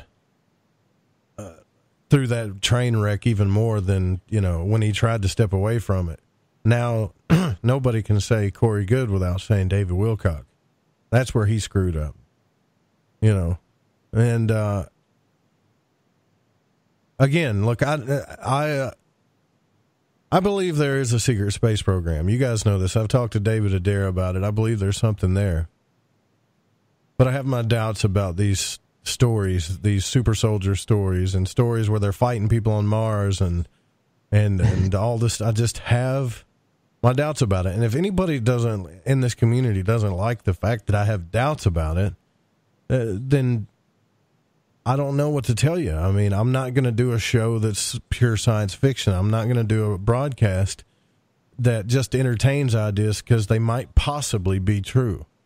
Lighting the Void's about getting real answers. The Secret Teachings is about real secret teachings. I get frustrated with that battle in itself, because we can't. Once we get past that, then I feel like we can get somewhere. But now, actually, Ryan, I'm at the point where I don't care. I really don't care who comes along for the ride on this show anymore, because I know eventually the right people will land here. Yes. Well, I have two things to say. One is an example of what you're implying and what you're saying, and also what I said. And another one is just kind of a funny story. And I think about 2 weeks ago, I told it on my show. Well, actually, my co-host Mike D did. He shot off an email. Mike D did to the Edgar Cayce Foundation Institute, and asked them if they were aware of Edgar Cayce's reincarnation as Mr. Wilcock. And the email response was that they've never heard of David Wilcock. So I thought that was interesting that Edgar Cayce has come back, but he never bothered to contact his institute, which would kind of be like me saying I'm Manly P. Hall. And she never contacted the Philosophical Society. Right. Yeah, exactly. I don't know. Did you hear that joke before? No, but I just put it together because he pretty much created that, Exactly. Yeah, that's what I said on my show a few weeks ago. The other thing is I think it's a really great example. I like making comparisons, and the last couple of weeks we've seen stories, horrible, detrimental stories of people sleeping in tents in Walmart parking lots, people that have lost their homes due to fires in California. The Camp Fire was the one that has got probably the most attention in the last couple of weeks. And I've seen all through social media. I've seen all through the internet and YouTube. I don't really use the internet that much, which might be a surprise to some people. Really? But yeah, I don't really use the internet. I use books, and then I apply that base knowledge to anything that I do read. So I'm looking at these fires, and people keep telling me, Ryan, it's directed energy weapons. It's directed energy weapons. So I did a show on that called Fahrenheit DEW. And then I did another show on it called Fahrenheit DEW Part 2, Misdirected Energy Weapons. Mm-hmm. And I went through the evidence of what not I have acquired or compiled, but what other people have sent me and what I've seen used as proof of directed energy weapons. And this is where we start to break things down. This is what's really important. The pictures that, not all of them, but some of the big pictures that have been used to quote-unquote prove that directed energy weapons were used to start fires in California are pictures that you can easily cross-reference on the internet and find that they are not images of lasers or whatever people think a DEW might be coming down from some Ronald Reagan space platform, striking the ground and starting a fire. They're actually long exposure to rocket launches, whether that's a rocket to launch a satellite or a rocket that might not even, a lot of these pictures aren't even in the United States. Some of them are taken in the Middle East of rockets slamming into cities or villages. They're pictures of missiles. They're pictures of rockets. They're pictures of military equipment. It's not a directed energy weapon. It's a rocket. Okay. So I know what you're talking about. The pictures that are showing things coming down and striking the ground, I've seen those before. Yeah, they're actually going, they're not coming down. So the light rays, yeah. That's not all of them, but the ones that have been circulated, a majority of them that I've seen, I've gone through like 5 or 6 and they've all been the same. And if I went through the rest, I'd presume most of them are going to be very, very similar. So my point is, I've gone through some of those images and they all turned out to be rockets. Now, the other thing is, I watched a few videos people sent me about this. I have a point to make about all of the subjects of directed energy weapons and fires and things like that. And that is, I watched this video somebody sent me, and in the video they said, this is proof of directed energy weapons. Look, if you look at Northrop Grumman's website, Raytheon, and Lockheed Martin, they actually have the words energy, not weapon, but directed energy. They have directed energy on their website. They have lasers. And it's true. I used that in my promo last week. If you go to those 3 defense contractors' websites, they actually do have the words directed energy or some type of variation of that with lasers on their website. So here's the thing. The question should be, what is a directed energy weapon? Because even John Lear on Facebook said that I should look into directed energy weapons in September 11th.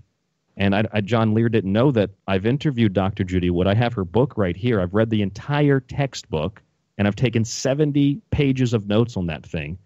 And what people are saying about the California fires being a result of a directed energy weapon are different, as far as I've seen, than the evidence of something like the Hutchison effect and interferometry, where you have a microwave field, like a crowd dispersal microwave cannon.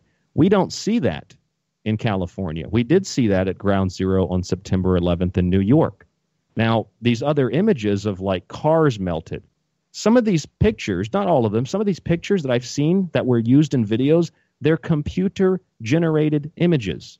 So let's get rid of all that evidence. Let's get rid of all of the computer-generated images, the lasers that are actually rockets, and let's look at what we do have. We have defense contractors acknowledging they have directed energy weapons, but then we go back to the original question. What is a directed energy weapon? It's the directing of energy. That could be a microwave weapon. That could be really anything. And so if you compare what happened on 9/11, according to Dr. Judy Wood, without giving a definitive reason why, et cetera, and you compare it with what happened in California recently, or even last year, I personally don't see the correlation. And the only evidence that seems to be circulated besides that is that there are pictures of trees not burning, but homes that have burnt down. And the question that we should ask about those very few photographs, because there aren't many of them that I've seen at least, is in what context is that photograph taken? Is that photograph taken in a way? Because I've seen it both ways. I've also seen houses that are standing, but trees burned down. So I've seen both sides of that used as proof that directed energy weapons were used. And so if I'm looking at this, and I'm guessing a lot of these houses are probably, they're just regular suburban homes. They're made with like plastic siding.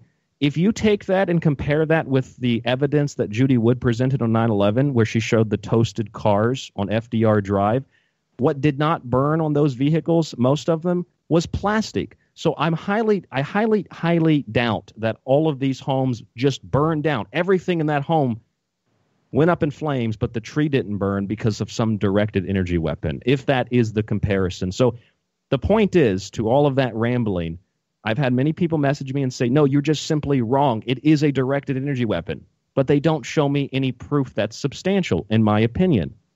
And that, unfortunately, as we've talked about this evening, that can excommunicate you, and that can make you less credible in the eyes of people who want to believe something is true, because otherwise they don't have an explanation for it, per se. So they jump to the opposite extreme rather than believing the official narrative, which I don't know if there even is one, except for some power lines that came down. So I even suggested maybe some homes burned down because of smart meters. There's actually a lawsuit filed against that power company in California last year because smart meters caught fire and burned homes down. And so if you saw a few homes burned down because of smart meters, I highly doubt some of the surrounding trees would probably be damaged or rather not damaged in the way that people have shown pictures. I don't know what context those pictures are from, just like the images of the launching. But when you say these things, this is what happens. You hope that people are taking a rational approach to the information, because right there you're giving us an example, which was one of my first questions to you was going to be is, how do you let the information take you? Because you talk about that a lot. I'll let the information take me where it goes. So now you've done your study. You've let the information take you. You just let the information take you to this point. But this point of knowledge that you're at now is a very unpopular point of knowledge. And the fact that you're talking about it, you probably won't get the best response from the majority of the people in this community, because in my experience, Ryan, it's almost like they want to believe every little thing about the energy weapons that's been told. And if you discredit that in any way, it's not that you're saying there's no energy weapons. You're just trying to find the reality about it. But they're going to look at you and perceive that you're debunking the whole energy weapon thing based on just what you said right there. That's the sad part about this whole thing. That was my point entirely. You summed it up probably better than me. Exactly. I'm not saying that those weapons don't exist. They absolutely do. In what capacity? It's arguable. However, that doesn't mean that they were or were not used in California, much like it doesn't mean they were or were not used on the World Trade Center complex. That's what we say when we allow information to take. Go ahead. That's exactly where my position is, because I can completely, not completely, that's a wrong phrase. I disagree, but I am completely open to debate, because I feel that there was not enough. Because we're always being front loaded with information. And if one thing that I know is that if you're going to question anything, first thing you do is you don't take the front load. You know what I mean? Because people just want you to believe. I disagree with the narrative of either way. One, that there was directed energy weapons. Two, that this is a natural event. And three, no one was involved. That's what I disagree with entirely. Because to me, a lot of the pictures that are being shown from there, you got to show me, boots on the ground kind of stuff. Because we've all seen the guys driving through the forest of fire. That's not like, something that's new when it comes to California burning. Okay, people driving through the neighborhoods while they're on fire.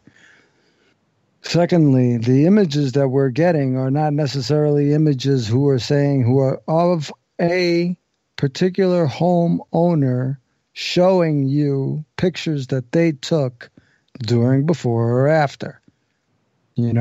So where are those? So because I'm sure that I would want to record that.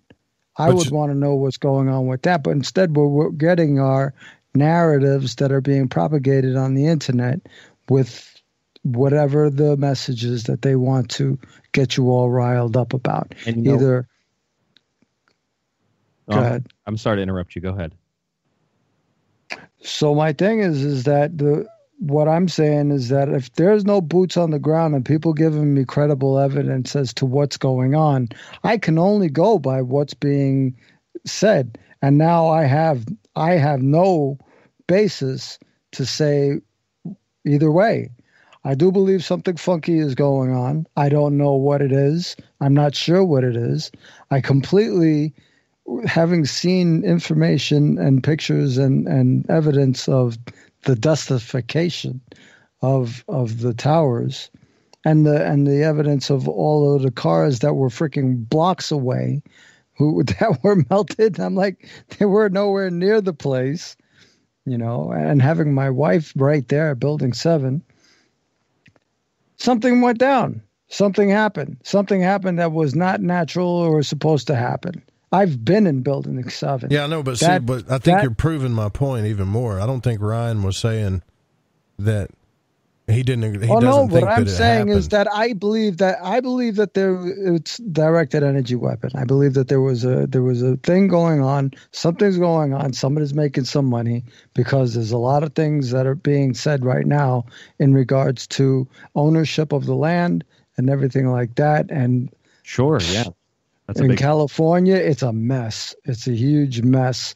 Exactly. And it has a lot of hands being exchanged over the information that's going to lead you to go one way or another. So what we're going to be led to do, and bottom line is, argue over what happened while they're going ahead and conducting business as usual. Yeah, that's what George Carlin said, while they keep to the bank. Yeah, but when you let the information take you there, you can't be, what do you call it, naive and believe that everything you look at is real. You have to inspect it as well. You have to do research and inspect what you're looking at. Just like you was talking about. Nor believe that it's unreal and just dismiss it automatically. Right. Exactly. Right, but there's stories being told as if they're facts, and there's just they can't be facts. It's okay to believe it. I mean, a lot of people believe it. Just like Kat said, well, Ryan doesn't know the whole story. Well, what is the whole story? Does anybody know that? I'm open. That's a really great point, Joe, is that nobody really knows the whole story. And if there was some shadowy cabal using laser weapons, I would presume that level of intelligence is highly compartmentalized. And whether it's September 11th or California or any other event, people that perpetrate these types of events and crimes probably are not all in the know themselves. I don't necessarily think that there is a group of 5 or 10 people, maybe 50 people that know all of the answers. No. Are internal conflicts even within their own groups, I'd presume. It's a macrocosm of the microcosm of our own lives. You have internal work conflicts, working for the same business. Perceptually, that business is moving in the same direction, but you might have people in that business that want to take it in a different direction. I'd presume that the ultra-wealthy, as we perceive them, the ultra-powerful, the elite, as we call them, probably have the same types of conflicts. I don't know what the answer is. I'm just looking at the information, and that's one of the things that I really, really respect about Dr. Judy Wood, although I've said she's kind of hard to talk to and she won't come back on my show, but I respect that about her because she's had people ask her. I watched one of her talks about the World Trade Center, and somebody said, well, why would they do that? And she said, I don't know. Ask them. Next question.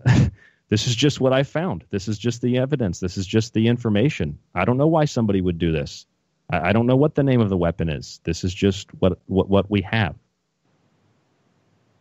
Well, it's good that you're taking that approach to it, and I'm glad that I'm glad that we don't just jump on everything. It's because that's what, to me, it's like it's just as bad if you jump on the narrative, the conspiracy narrative, as if you just throw it away, right? Well, this ain't this. It's like the flat earthers. Now, I mean, you get on YouTube and they're even talking about how this Mars insight is fake. It never happened. It wasn't real. You know, I saw that already. Yeah. So People were waiting for that one.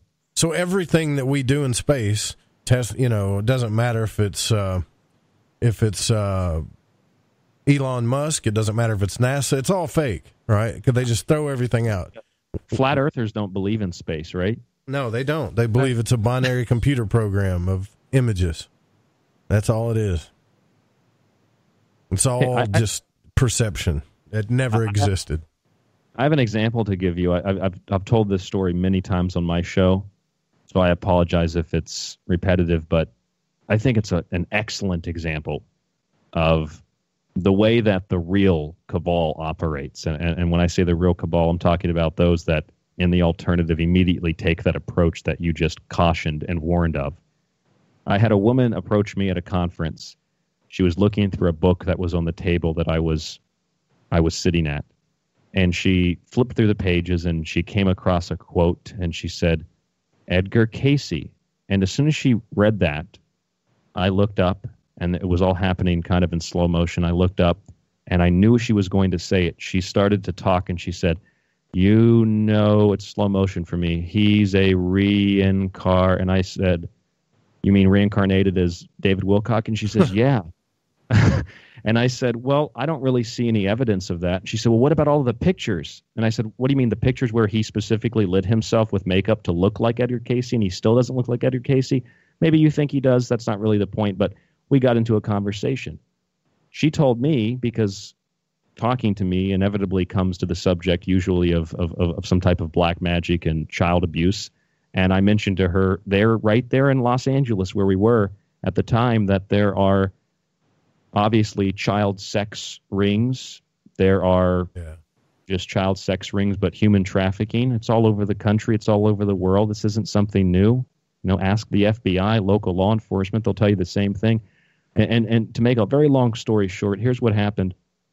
She said, that there's a sex colony on Mars.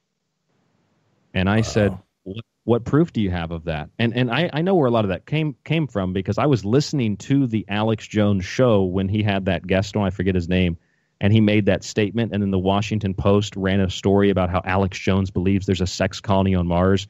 And to Alex Jones's credit, he never said that. He interviewed a guest and then he kind of disavowed him afterwards. And then it started that Alex Jones started this new conspiracy. So this woman says there's a sex colony on Mars. I said, where's the proof? And here's what she said. This is the example that I've given dozens of times, and this is actually what Joe from the Carolinas from YouTube, I had him on a few weeks ago with my co-host Mike D, and we talked about the cabal, the David Wow Wilcock, and the Emery Smith E.T. Butcher. This is part of their playbook. So they make a statement like that. There's a sex colony on Mars. People get very interested. Wow, tell me more about that. What proof do you have of that? I asked the woman.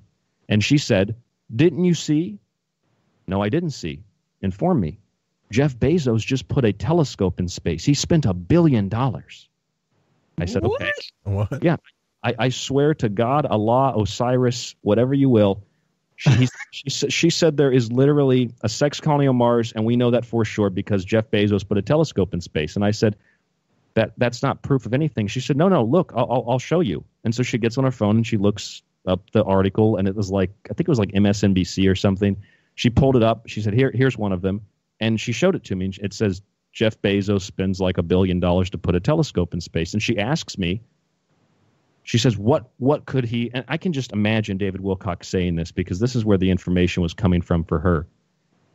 What possible reason would he have to put a telescope in space and spend that kind of money? I said, I don't know. The guy makes like $100 million a second. He might just want to check out space. I don't know. Maybe he wants to start a space program. She said, no, it's because it's proof of a sex colony on Mars. You gotta be kidding me. That's the problem, guys. That's the problem, gals. That didn't really happen, did it? Yes, it absolutely happened. It's unbelievable, right? It sounds made up. But that's part of the that's a stretch when it comes to connecting dots. Yeah, to say the least. But, if Edgar Cayce says it comes true. Well, there you go, folks. So, again,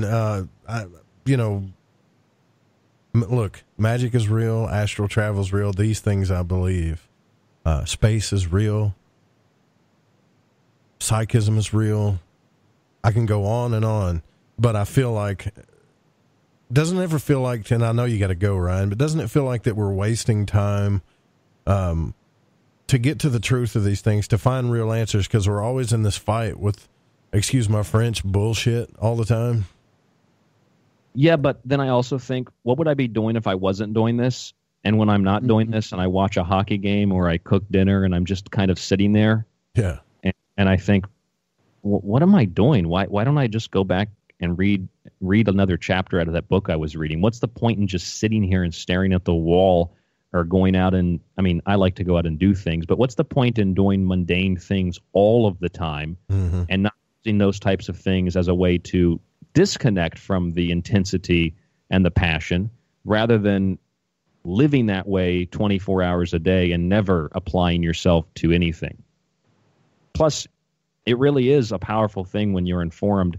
And in that case, if someone tells me there's a sex colony on Mars and the proof is that there's a telescope in space, I'll go around without questioning and I'll spread the same information, and other people that are naive will believe it, and we'll start this whole new conspiracy with proof of something that is totally unrelated, but nevertheless it's real, because here's the news article, here's the image of the rocket launching.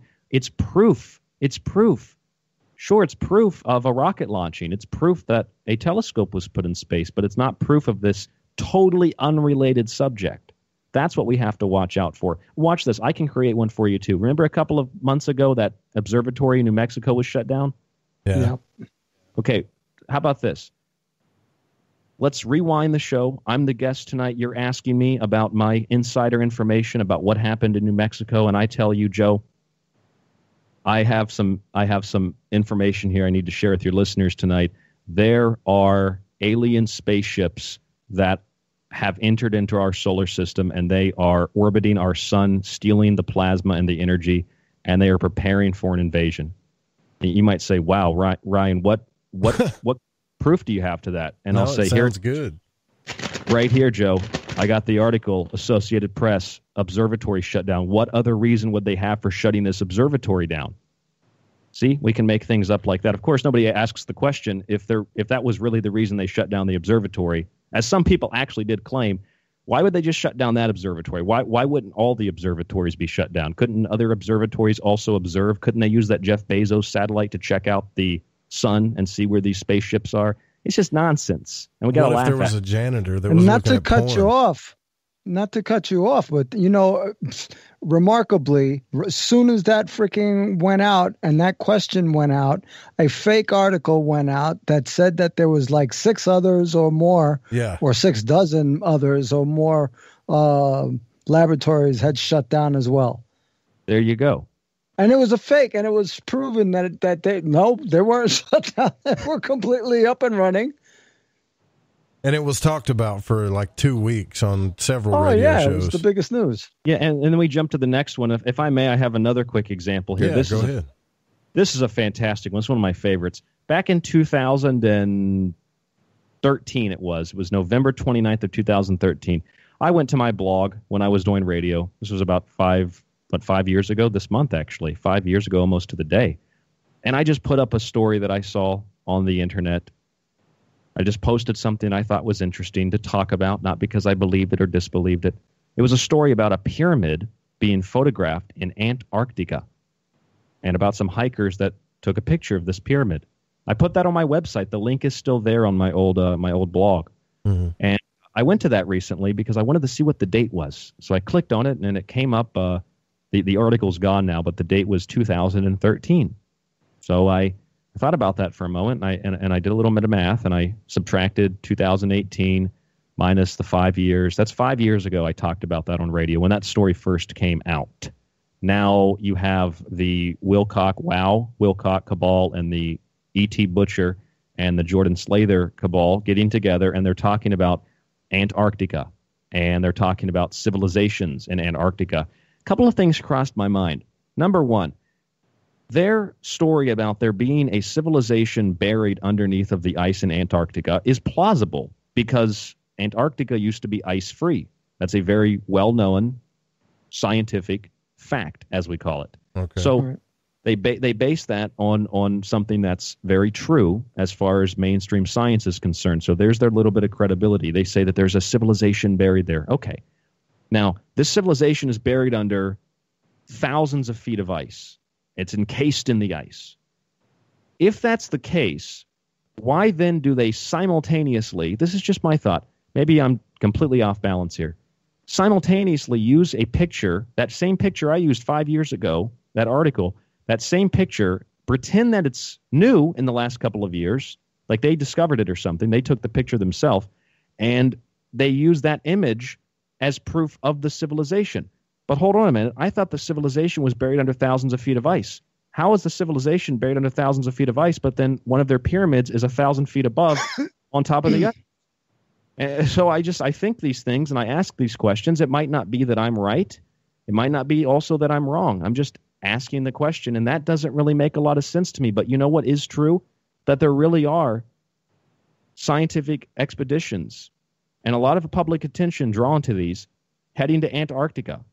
I remember Clyde Lewis and I talked about this, and Clyde gave a really great example, and I think that this is I'll end on this because I do have to go. Clyde made a good point about this. He said, have you heard of Lake Vostok? I said, yes, I've heard of Lake Vostok. And he said, well, you know, and I've done shows on this since Clyde and I talked about this a little over about a year and a half ago.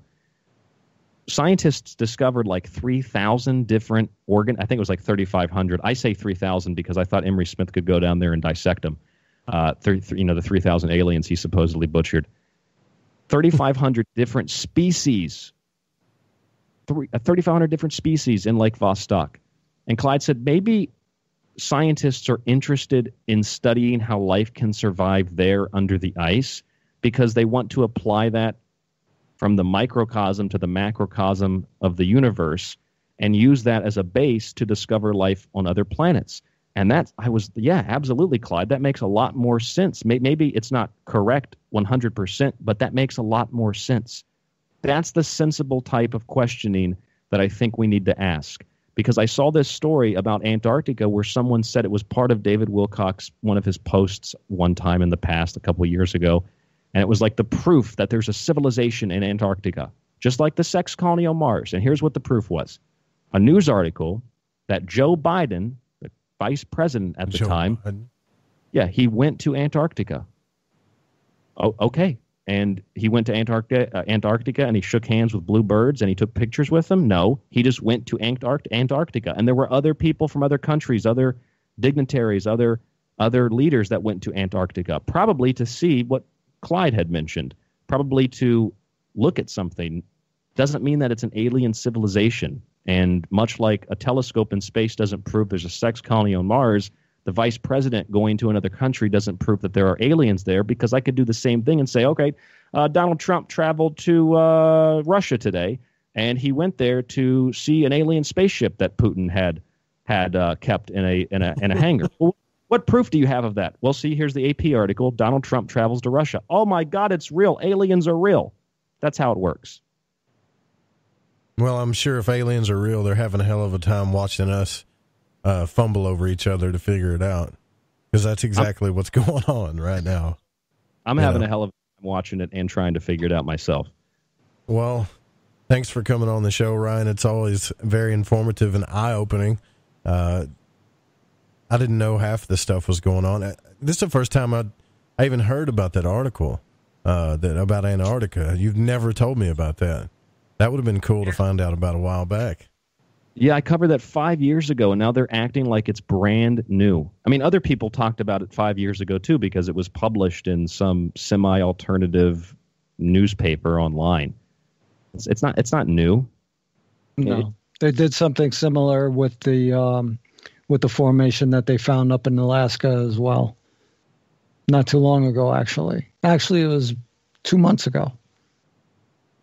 They found the Black Pyramid up in Alaska. So they were saying. And so the images showed. But I wouldn't be surprised if it was the same. The same image. Yeah.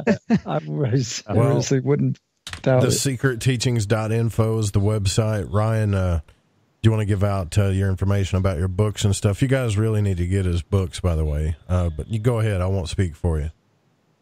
Yes, the website. I'll give that in a moment. The website is going to have my email. It's going to have the social media page, Facebook. I don't really use anything else anymore.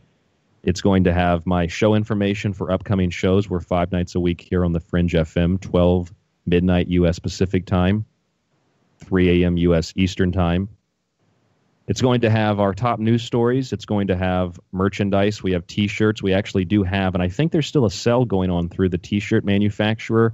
We have our Secret Teachings logo shirt, and we have the blue rooster robot chicken shirt. So it's like a blue alien shirt, and it says, "The blue rooster chickens have a message for mankind. The secretteachings.info." So that's what the shirt says. It's kind of funny. And we have our subscription service. I'm offering this holy day season basically half off. So you get a full year subscription. You can download every single show, and you get an autographed softcover copy of my book. And if you'd like a digital copy as well for $40. All of that information, plus, again, upcoming show topics and promos, www.thesecretteachings.info. And, of course, you can find us on Facebook at facebook.com/The Secret Teachings, the email rdgable@yahoo.com. Oh, thanks, Ryan. And by the way, you guys, get go ahead and subscribe and get that, because it really helps Ryan out. It really helps the show out. And you're missing out on some of the best shows that have ever been on the air. And I mean that. If any of you take my word on anything, take my word on this. Some of the shows that he's done in the past are some of the best shows I've ever heard in my life. Just to give you some examples, he did some shows with Jim Mars. There's a really good one. There's tons of them. Lon Milo Duquette, Clyde Lewis, John B. Wells, Sophie Turner. I can go on and on. So grab the subscription. And thanks again, Ryan, for coming on the show. We'll have to do it again sometime. Of course, Joe. And if I may humbly add, your candor and your humbleness as a person off air, as much as you are on air, as I perceive it, is the reason that I chose to come and stick with the Fringe FM, because we're building that ship and we're building a team with the listeners as well. And that's why I chose to come here and stick here, despite all of the other things that some people might have heard happening around me with other networks. That's why I gave you my word, and I stuck with you because of that reason. I really appreciate that. And again, everybody, the website is thesecretteachings.info. Go check it out. Also, after this show tonight, coming up after the next hour, a brand new episode of The Secret Teachings will be on. Thanks again, Ryan. Thank you, Joe. We'll be right back, guys.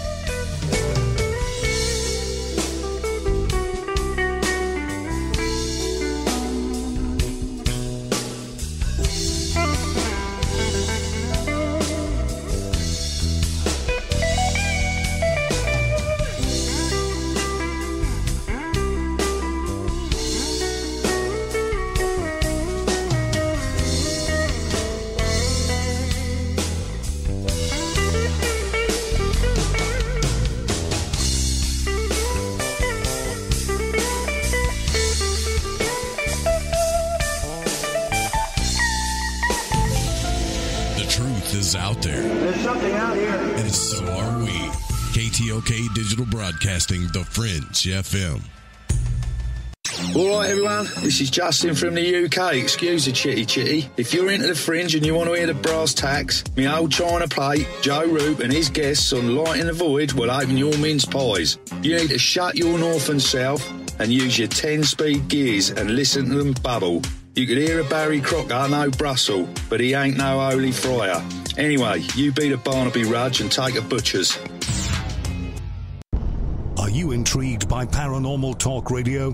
You'll love the new Paranormal Radio app from TalkStream Live. You'll find a great selection of talk shows covering UFOs, ghosts, strange phenomena, and much more.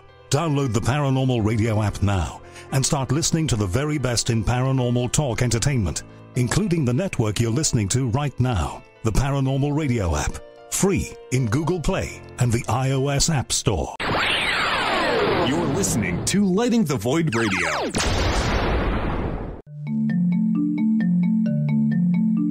Studio 303, it's the Stranger Than Fiction news right here on the Fringe FM, bringing light to the stories that surround us. Astronomers using a telescope in Chile have discovered a star whose strange dimming and brightening of light are reminiscent of Tabby's star, which was once suggested to host an alien megastructure. The megastructure idea, first posted in 2015, was later quashed by data suggesting that the dips are probably from dust particles obscuring the star's light. The new star's behavior is probably not due to aliens either, but it's baffling, says astronomer Roberto Sayato of Federal University of Santa Catarina in Brazil. He and his colleagues reported the star's flickering back on November 6. This was brought to you by ScienceNews.com.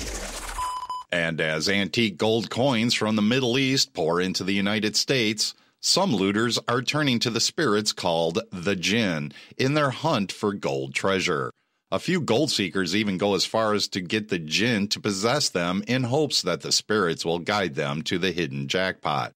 However, research by archaeologists and an investigation conducted by Live Science suggests that rarely, if ever, does using the Jinn help looters find gold artifacts. Rather, metal detectors and mass excavation of archaeological sites seems to be the most effective way of looting treasure. And a new report of a dogman spotted in California. A California man shares his encounter with what he believes was a dogman creature. The dogman is a cryptid reputed to live in the northwestern quadrant of Michigan's Lower Peninsula. Although other sightings have been documented in other states, such as Wisconsin, this unproven creature was first reportedly spotted back in 1887 by two lumberjacks who described it as having a human body and a dog's head. And in 2017, a woman in Michigan claimed to have seen a similar creature.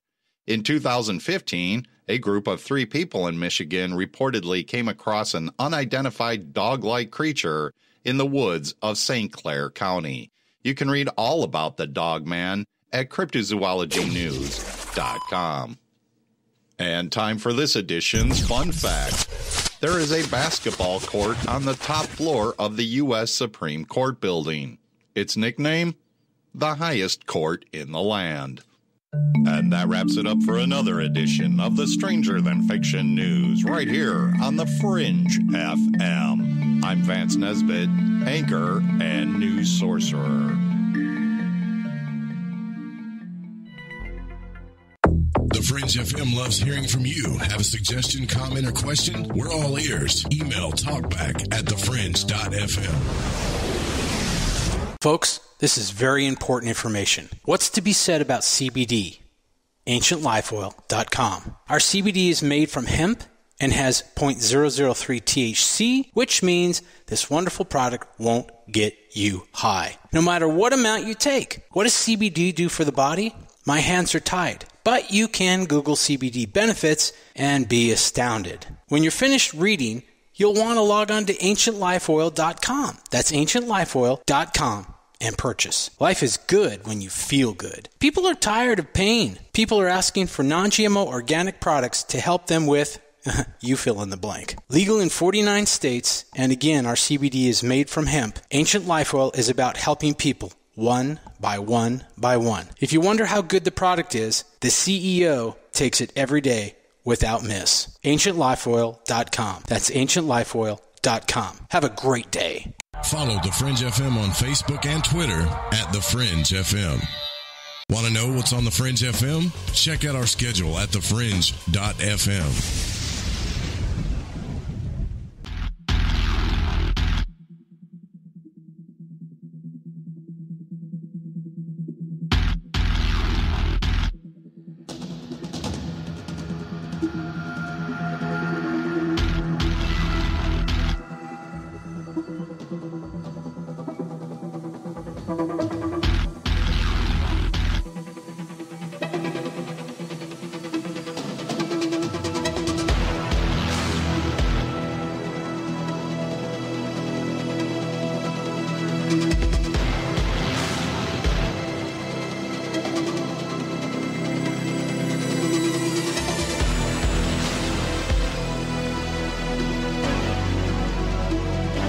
Well, one of the scariest things I've ever seen happen was on the news today, and I don't know if some of you guys saw it or not, but I did put it on my Facebook page. I dropped it in the Discord chat as well. The infamous hang gliding accident, I believe that it happened in Florida, where I thought it was Swiss. Yeah, where the instructor forgot to strap in. He was doing a tandem hang gliding, I guess, event with the guys. First hang gliding thing. It was in Switzerland, not Florida. I thought for some reason I think it was in Florida because a bunch of screwed up stuff happens in Florida. But anyways, the instructor forgot to hook up the guy's strap to the hang glider. So when the hang glider took off the cliff, the man was not connected to the hang glider and was hanging for dear life for almost 3 minutes. And I got to tell you, it's one of the scariest things I've ever seen. If you haven't watched it, it's kind of morbid entertainment. But the guy, you know, he actually entertained himself in the video by commenting. But if you see it, you can go check it out. It's on our Discord chat. It's also in the, you have to go to the hall chat room, but it's also on my Facebook page. But, man, that was a trip. It's hard to talk about because you can't, I mean, this is radio, but if you can imagine being on a hang glider with an instructor that you totally trust, and then you take off, and the next thing you realize that you're not even hooked up to the damn thing. And now you're hanging on for dear life. Still tied to you. So the guy, you know, if you watch this, I know you saw it, Dan, the guy's hanging on for dear life, and the instructor is reaching down with his left hand trying to hold on to him. And the whole time they're struggling, the hang glider he can't control it because this guy's hanging down on the left side. And when you're watching it, you see the houses. It's a very nice looking place. It's Switzerland, green grass and houses, and he's hanging on like, I'm sure he's soiling himself. And I'm thinking, okay, they're going to go over the houses and they're going to be just fine, right? But what happened was since the guy was hanging on to the left side and the instructor had to reach over and grab him, it made the hang glider go left, and they actually went over the mountain.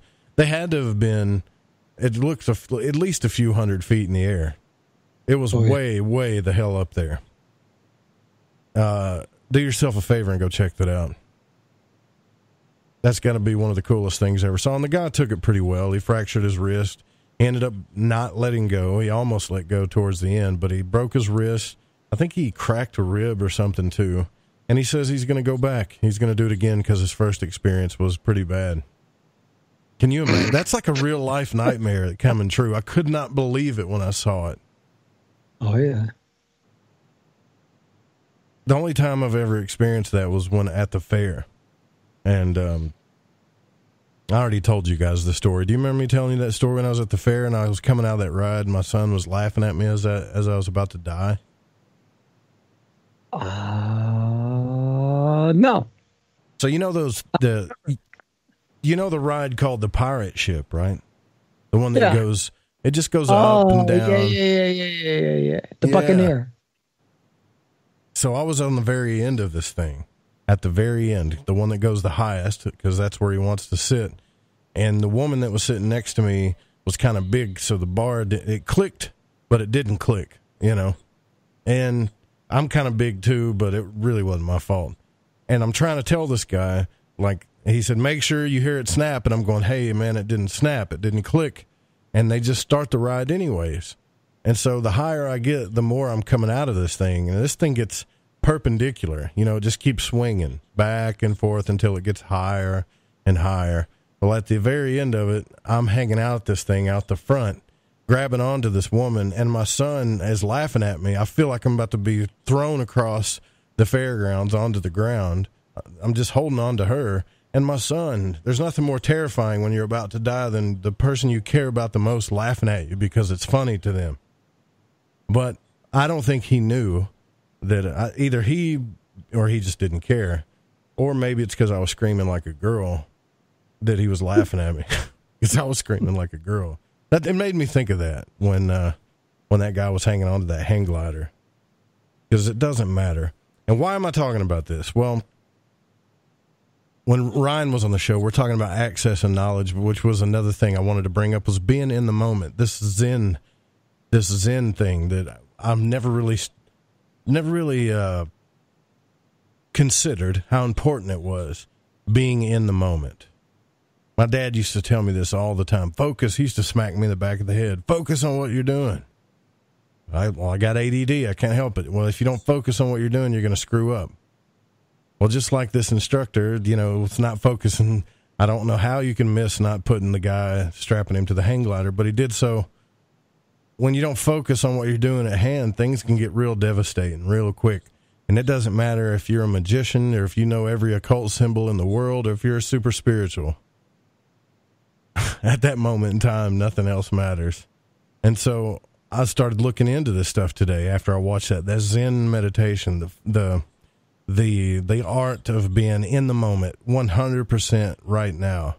We can't really practice this on the radio because we got to move our mouth too much, but it got me thinking about the times that I actually did have those out-of-body experiences as well. And what really triggered it? I used to ask myself, was it because I was doing magic rituals like the lesser banishing ritual, the pentagram? Was it because I was thinking about having an out-of-body experience? I don't know. But the more I think about it now, I think it's when I was listening to those tapes with William Buellman, with Robert Monroe, and the hemisync technology that used to, it syncs the two hemispheres of your brain together. But what it's really doing is it's getting you in the moment. And when you're in the moment, you're 100% focused and aware on what's going on around you. It's kind of a weird feeling, actually. It's what real meditation is supposed to be, I think. But for some reason, when we can pull that off, totally focus, we can have an experience.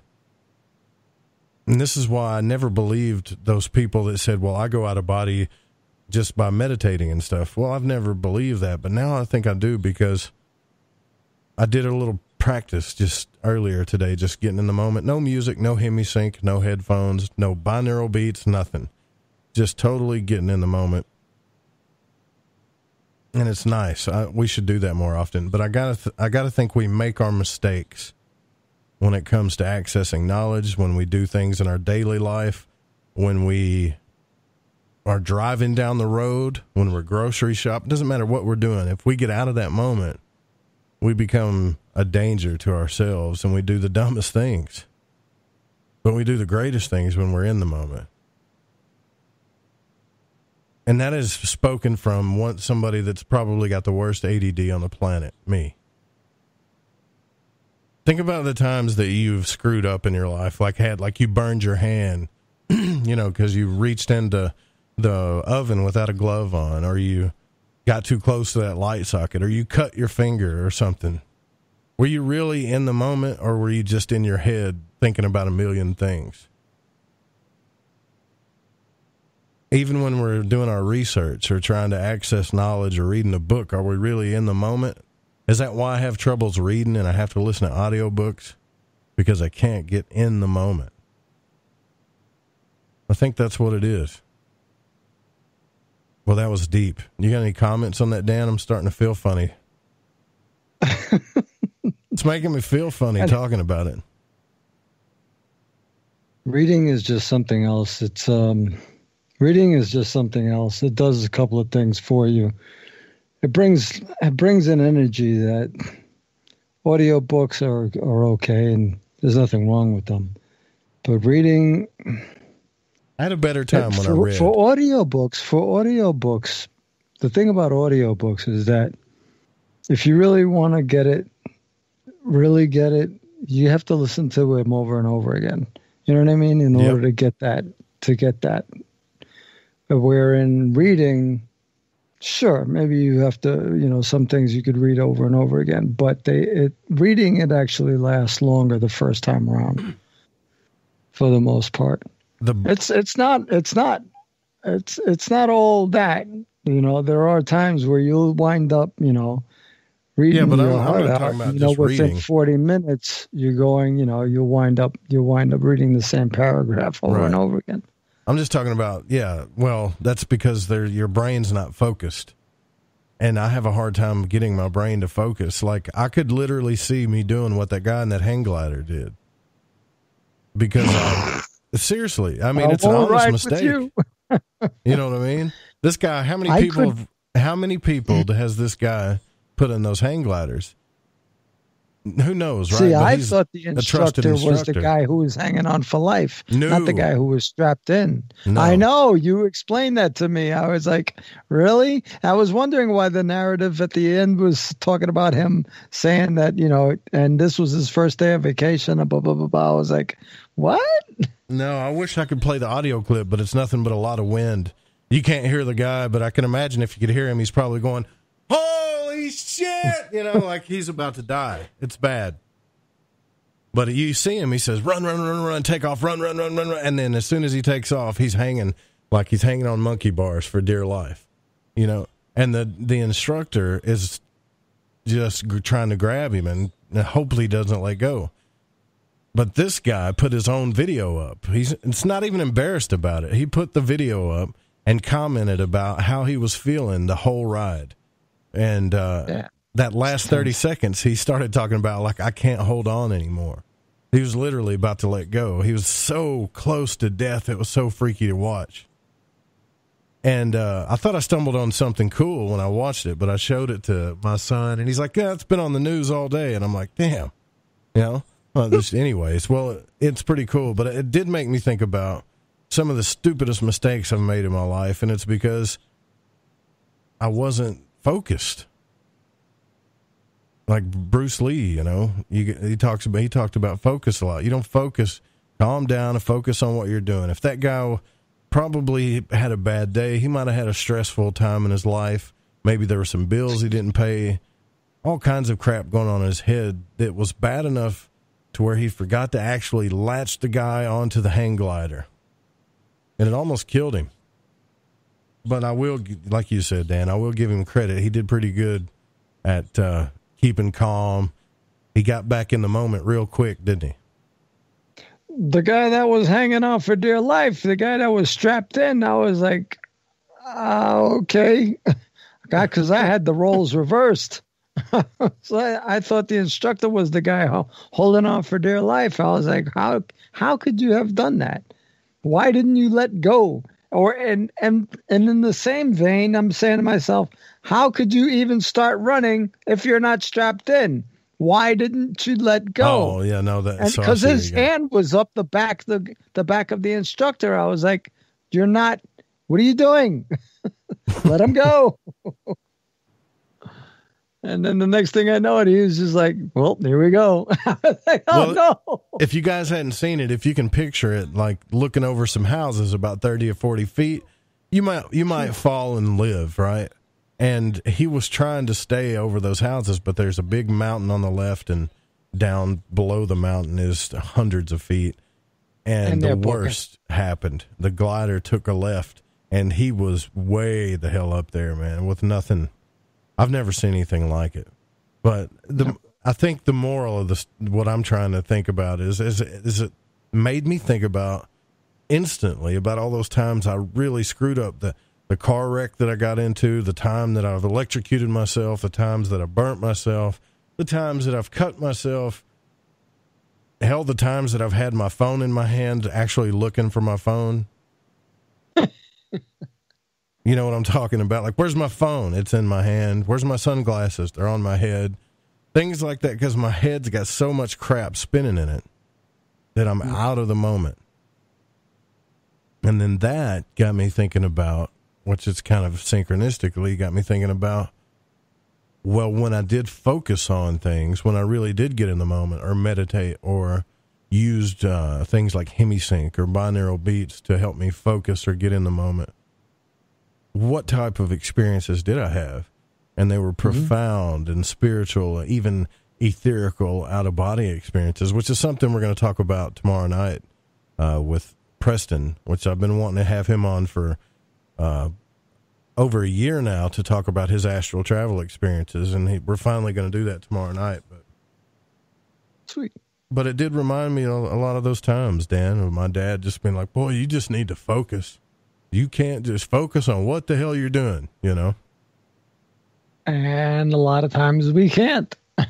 Like, hold that flashlight. Can you not hold a light? This is my dad, right?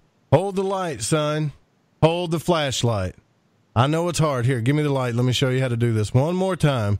Take the light, put it on the bolt. See that bolt? See how hard that is? Hold the light still. Think you can do that? Thank you very much. That was my childhood. And I don't Good know childhood. why. I don't know why the hell. I catch myself doing the same things to Corbin sometimes, but as soon as I do it, I'm like, yeah, I'm turning into my old man. But yeah, pretty cool. Another sad thing that happened today is Steven Hillenburg died. If any of you guys are SpongeBob SquarePants fans, he died yesterday. I think the guy was 57 years old. Yeah, Never 57. did. Yeah, I mean, I never was a big SpongeBob person, but I know that it brought a lot of happiness to a lot of people, and everybody loved that guy. Steven Hillenburg. I think I'm saying his name right. Did you ever watch SpongeBob, Dan? With my daughter, yes. Gotta say that I did. I never saw it. I did. She was the one that brought it up today. And she goes to me, that's don't you think that's kind of young? I was like, well, considering I'm 55, yeah, I think that's hella young. Yeah, he had an ALS too. Right. Yeah, that is really young. But, I mean, you never know, man. Like, when it's your time to go, like, it wasn't that guy's time to go. But if you watch that YouTube video, you'll think as soon as he takes a left over that mountain, you're like, yeah, dude, you're done. You're going to die. There's no good ending for this, but he got out of it somehow. Yep. Let's see, what else we got to laugh about? I don't know if you guys use Gmail, but if you haven't noticed lately that when you start filling out your email, that it's starting to put in words for you, like the artificial intelligence is taking over, and it's trying to complete your sentences now. But a funny thing that they did, I think they just recently did, was this technology will not suggest gender-based pronouns because the risk is too high, that it's not politically correct.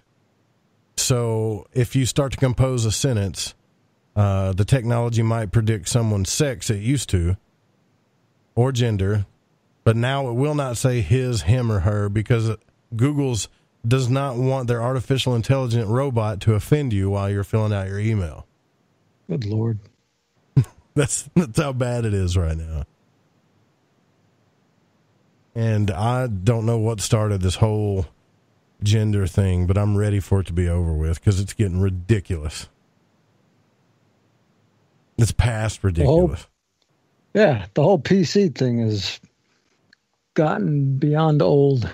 Get over yourself already. I mean, if you're filling out an email and you're doing, and all of a sudden you're like, oh, it says him. Oh, well, why did it do that? I'm going to call Google right now. I'm going to sue them. I mean, I'm not making this up. They had to change this because they're afraid someone's going to do that. Yep. One day they should just outlaw, and I'm going to offend somebody in this. This has got to be offensive. Offend them. One day they should just outlaw all lawyers. Right. No doubt. That's it. That's it. Once you do that, you got it. It ain't going to be all lawless. Just do the right damn thing. They actually tried to pass a law in this state, and I remember voting for it, where lawyers can only sue for so much, or lawyers can only get so much percentage of what they in a case, which I thought was a good thing, you know. Right. That's where I got Florida from. The guy was from Florida. See, I knew Florida had something. Oh, the guy to do with was it. from Florida. Oh, okay. That makes sense. See who's bringing it with them. Yeah. So you guys watch that. Please go watch that. You'll see what I'm talking about if you hadn't seen it. He said he said, quote, "My first time hang gliding turned into a near-death experience as his safety harness was never hooked to the glider. It lasted 2 minutes and 14 seconds, which I'm sure it felt like a lifetime, but he hung on for dear life the whole time. I was going to play an audio, but it's nothing but wind. That's all it is. There's nothing. Yeah. Yeah. Through the power of the internet. You'll be able, just use the internet. You'll be able to see it. The also, unicorns did actually exist, but they were in a rhino fashion. So a giant rhino. If you guys got to check this thing out, that may have been the origin of the unicorn myth. They're saying survived until at least 39,000 years ago, or much longer than previously thought. It's known as the Siberian unicorn. It's got a super long horn on its head. It looks just like a unicorn, but it's a damn rhino. It was, and it roamed around the grasslands of Eurasia. It's kind of a hefty beast, but they say it may eventually died out because it was such a picky eater. Can you imagine getting reamed by one of those things? Did you see a picture of it? Oh, man. If it just decided to just walk up to you and lift its head up just a little bit. No. Oh, my God. This is what's going on. We're trying to figure out, the big questions, and this is what these guys are coming up with here. But no, that's really true. Also, here's another thing that's going to piss you off, Dan. Dan, are you tired of seeing Bibles and holy texts just used to justify the subjugation of women? Did you know that they've got a fix for that? A group of feminist theologians from across the Protestant Catholic divide have joined forces to draft a women's Bible, which is going to be, if you go to the hashtag #MeToo movement, you'll see this thing, that some scholars of Christianity they're wanting a reckoning with biblical interpretations they say have entrenched negative images of women. Now, the women we know from translations and interpretations of Bible texts mainly are like servants. Some are saints. There's some prostitutes there in the Bible. Also, some of them have been known like dancing for kings or kneeling to kiss Jesus' feet. So what they're saying is it's super masculine. So they're wanting to change the Bible to interpret it, to make actually another interpretation of the Bible that will change it to make women not look so, I guess, what they're portraying is bad. It's going to be an actual woman's Bible. If they're saying that if it was interpreted properly, the good book could be a tool for promoting women's emancipation. Gag me with a spoon, man. I mean, I don't have anything against women. I do feel like, I know Amalia is going to probably kick my ass for this, but I do feel like that sometimes you guys go a little far with this feminist stuff. Please back me up here. Don't leave me out on a limb on this one, Dan. I've actually... Oh, yeah, you're out there. Thanks, buddy. I appreciate it. Here's some I'm rope. sure, didn't we talk about this before the show? Okay. Yes, we did. And I was saying the same thing. I was saying how I thought this feminine movement was getting a little out of control, and how as soon as, it was actually starting to get big around the 2012 area. And the sacred feminine was coming in to light. So it was being talked about in the alternative media and stuff like that, in the spiritual circles.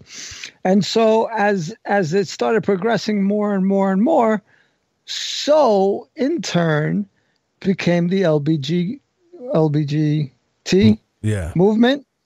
And so or TG, I'm sorry, excuse me. Whatever. And so it almost seemed like, and I've said this before, it says that they're just going to seriously use this against you. And that's what they're doing. They're using it against you. They said, okay, you are feminine. We're going to give you so much feminine, you're going to be sick to death of feminine. So everybody's now a feminine. Not me. I'm not. Am I? Well, that's what they're doing. Pride and I have nothing against it. It's just been, people do not understand it, and so because they don't understand it, they get all bent out of shape about it. Yeah. But when the sacred feminine came about, it was about promoting that energy, and they just found a way to take it, which is a good thing. Agreed. I mean, there should be a balance, and because one over the other is just not going to work. And so what happened was they completely colluged the whole darn thing so that now it overtook, and now you hardly hear anything about the sacred feminine. I've yet, except for maybe once in a blue, maybe 2 or 3 times during the year, do you even hear the conversation come up about the sacred feminine? I just don't understand what why is that? But why is that? What are the women going to do to this Bible to make it more womanish? Well, you know how, and this is just my opinion, but you understand how the Bible got completely, interpreted to death so that everybody and their mother now has a version, right? So they're going to do the same thing. They're going to focus on areas and they're just going to change the wording, so that it suits their message. Now that's basically all they're going to do. And that's basically what people have been doing for hundreds of years now. They've been taking any goddamn piece of information they can, interpret it the way that they want to, and then they claim it as the word of God. I can't believe you just said GD. How dare you? You ever think about that? Why? So, sorry, my ADD's kicking in again, but God is okay to say according to the FCC, and we're not under the FCC, by the way, but just in case. Damn is okay, actually, but goddamn, no. Does that make sense to you? It's like it's just like more rules on top of rules. Bull crap. Oh, it's ridiculous. I was thinking about this earlier, how they somehow the thought of having words being put down on stone, on tablets, on paper, or whatever made it so that if you went against those words, you were a criminal. How did that happen? What gave that article, that piece of those letters, what gave that power? Well, how did that happen? The same people that taught you this are the same people that are doing bad things to children. So say whatever you want as far as that goes. Okay, so I'll give you an example. A 49-year-old guy said a Roman Catholic. Now, this is what this guy's saying. It's probably true, though, because it's totally screwed up. But he's saying that a Roman Catholic priest pointed a gun at him while sexually abusing him as a teenager. Hello. The guy's actually passed away. He's so afraid of the guy. He waited till the priest passed away before he could tell the story. But he said that the abuse occurred after the Diocese of Buffalo, New York, received a complaint about the priest from another alleged victim. This was back in 1982. But the allegations against this guy's his name was Reverend Michael Freeman, was reported in the Buffalo News. The man filed a claim with the Buffalo Diocese victims for a compensation fund, but he said that Freeman would jokishly brandish a silver .38 caliber revolver to get him to comply with sexual abuse. And those are the people telling me what I can't say. Right. Wow. That's terrible. There's another, and it's, I think I'm going to save this type of talk, though, from here on out. Amalia's got a show that she's doing. I want to bring it back up. I got to. It's a podcast called Love, Sex, and the Hidden Agenda. And if you want to hear some of her stories, and I'm talking about very revealing stories about the nature of gender and sexuality and what's really going on in this realm, in the astral realm, there's already 2 episodes out right now. You should definitely go check them out. But I can tell you that we got to get her back on. Oh, yeah, she's coming back on. She's somewhere else right now. She's traveling. But when I can tell you that we've recorded a few episodes already. And as you go down this, as she takes you down this road, it gets very interesting, very scary. And I know you're like, don't tell me this without telling me, but I can't. But I'm just telling you, You remember when she came on and we were talking about the astral realm and the sexual energy and that crap you had to battle? I don't know. Did you ever hear that episode, Dan? Oh, yeah. Well, a lot of people asked about that, wanted her to get into that a little bit deeper. And so her and Satya Ra Priest decided to do a podcast called Love, Sex, and the Hidden Agenda. And apparently this has been on their mind for a while to talk about what's been going on, not just here, but over in the East and India, crazy things that are happening in the astral realm. And it really makes a lot of sense, but it's very, very freaky and very scary. That's all I can say about that. So go check it out. We are going to replay it on the Fringe FM at a certain time, but right now it's just playing at the, during the free-for-all hours until we get a set time for it. I got to get with Jeremy and figure out a good time to play that. But yeah, and that's all I'll say about that. I can't go into that any deeper. It's in the wheelhouse. It's there though. It's definitely there. But yeah, so tonight we've been discussing access and knowledge. It's kind of a broad topic, but I think it's important. How to access knowledge, the importance of being in the moment, becoming a man or woman of knowledge. How do you stay on the true path of getting to the truth?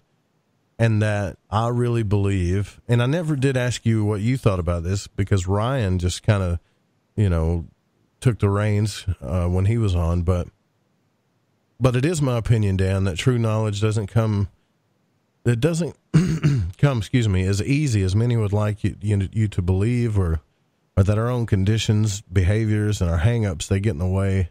And I don't just mean like we're stubborn. I think sometimes we start going down this road of studying the occult and the esoteric and ufology, and we do get some answers, and then somebody puts all the answers and all of the stories together for us, and we go down that road of, okay, that's the story, instead of still seeking.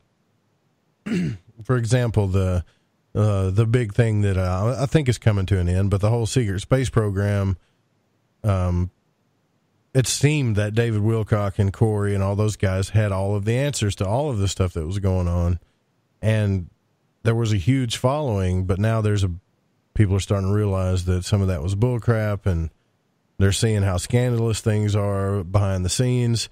And so now some of us, not me, but some people are having to go back to where they started, and they're starting to ask questions again.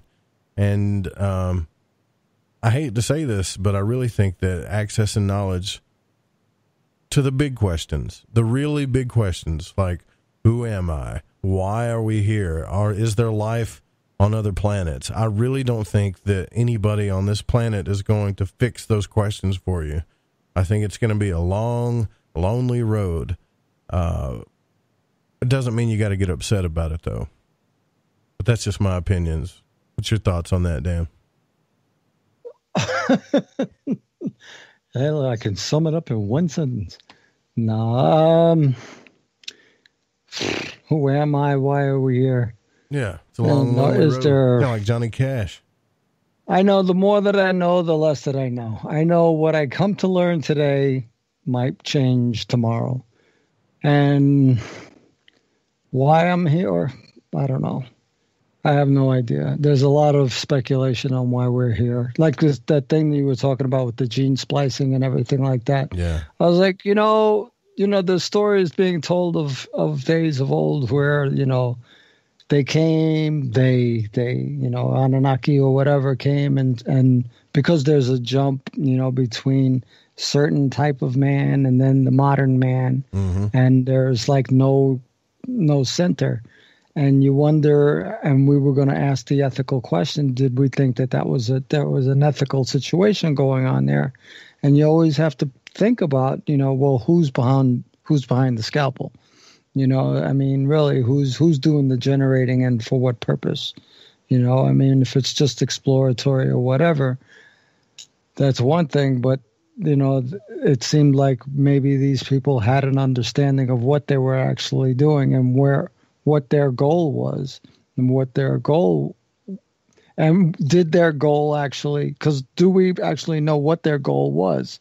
Because we were left unknowing.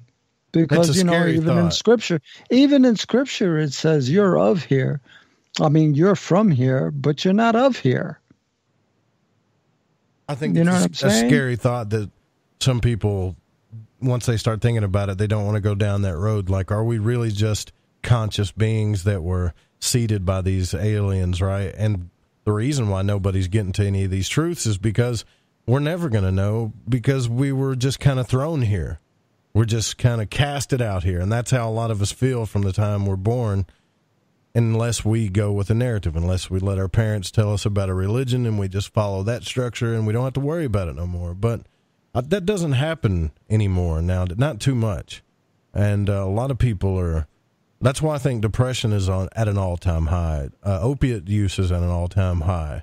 It's not because people are screwed up addicts. It's because we're in a bigger, freer society of freer thinkers, and it's not as good as it could be, but that also comes with a price.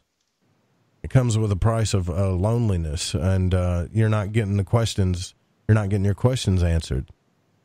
No. So you're not getting your questions answered. Yeah, so you're having a hard time even freaking coming up with the questions. Mm-hmm. What questions do you really want to have answered? And it's usually, if like you were going to say, like before, in the now. If we keep it in the now, keep your questions for the now. You know what I'm saying? If I got to deal with what I got to deal with right now, then my questions should be based in right now. If I have free time and I don't have anything on my plate right now, well, then I can go and start seeking. But I don't think seeking ever stops. No. Once you get on the road to seeking, one thing always leads to another, to another, to another, to another. And you just gather more. And I think wisdom comes with experience. I don't think there's anything beyond that. That's how I know, like Justin from the UK, this guy and his friend Paul, they listen to this show, and they're about to launch a YouTube channel called Dreamin' Jaguars, and these guys it's really cool. So what they do is they do the psychedelic experience, DMT, ayahuasca, that stuff, and they just really record everything that they see and witness and some of the experiences that they go through. And I'm super interested in it, right?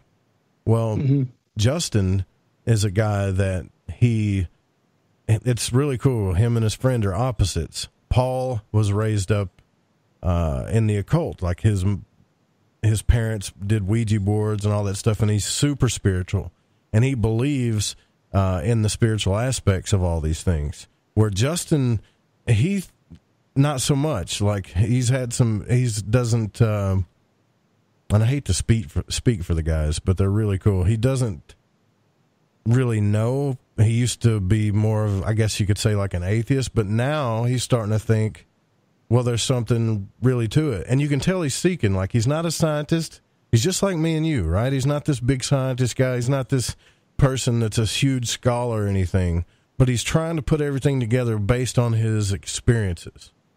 Right on. And there's nothing wrong with that. I think the majority of the people that listen to the show are like that. And I'm going to play it anyways, because this is their introduction video whenever they release their channel. Justin, I'm sorry, but it's so good that I got to do it, man. And you guys should really launch this thing. And I guarantee you everybody on this channel will get behind it. Let me see if Facebook will let me do this. Hopefully it will.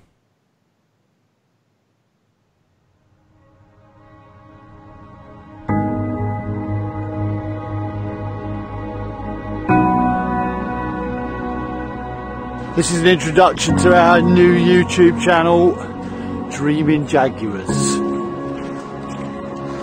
Who's the Jaguar? Okay, so what is it we're looking to achieve? Psychedelics, what they mean for humanity, how they affect the human psyche, with the experience we've had, how we can relate that to different aspects of the fringe, maybe even a bit of the paranormal, It's an interesting topic to study. It's an interesting topic to talk about. So we're going to do our best to cover all the bases within this genre. But predominantly we're going to be taking it back to psychedelics and what they mean for humanity going forward. You know, there's a massive psychedelic revolution going on at the moment, studying, you know, the effects and how people can be treated for mental illness, PTSD, so on and so forth.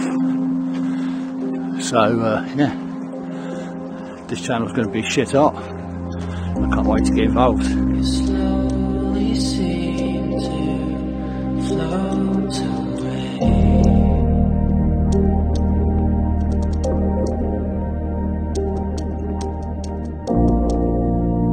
Paul and I have been friends for a very long time, and I suppose from my point of view, Paul's always been the spiritual one, and I've always been the one that's argued spirituality and anything to do with that, because I always struggle with my faith.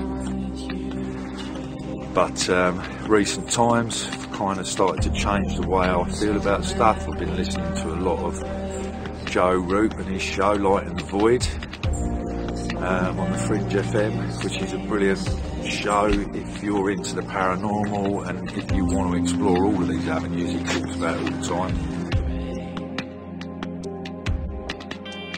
So my relationship with the spirit molecule is slightly different to Justin's. My parents were quite into the occult. We did Ouija boards and stuff as kids with my parents. But so I've always had an appreciation for something else, some sort of supernatural. So it comes as no problem for me to accept that there are supernatural forces, if you like, outside of our senses. I don't think that's a problem. I still think it can be scientific. I just think it means that we don't have any tools to measure those things. So I've always, you know, had entity contact in my DMT experiences. Whether or not I'm a little bit more open, Justin has had entity contact, but not as frequently as me. Obviously, like I said, I'm having to change my perspective on what goes on in this universe from a science-based understanding to something that's slightly different. And no matter how much we've explored the psychedelics over the last 15 years, you know, tying that into just basic reality stuff has never been an issue, but tying it into stuff that's spiritual or a little bit woo-woo, well, that's where it starts to lose me. And this is where Paul and I differ, which I think will be great for the show.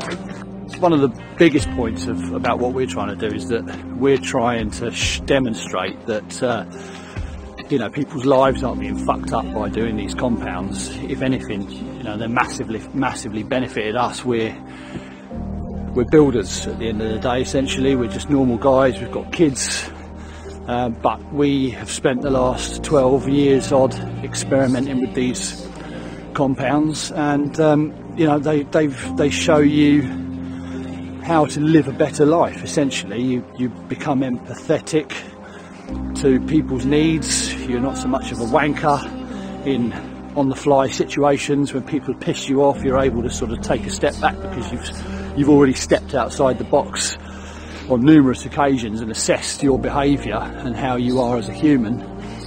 And then you take that forward into everyday life, and you're able to adopt those processes and make yourself hopefully a better person. So it's not all sort of mumbo jumbo, you know. There's a real therapeutic edge to this stuff, and we're going to talk about that amongst a million different other things. So the show is called Dreaming Jaguars. If you like it, hit the thumbs and subscribe. There's loads more content coming.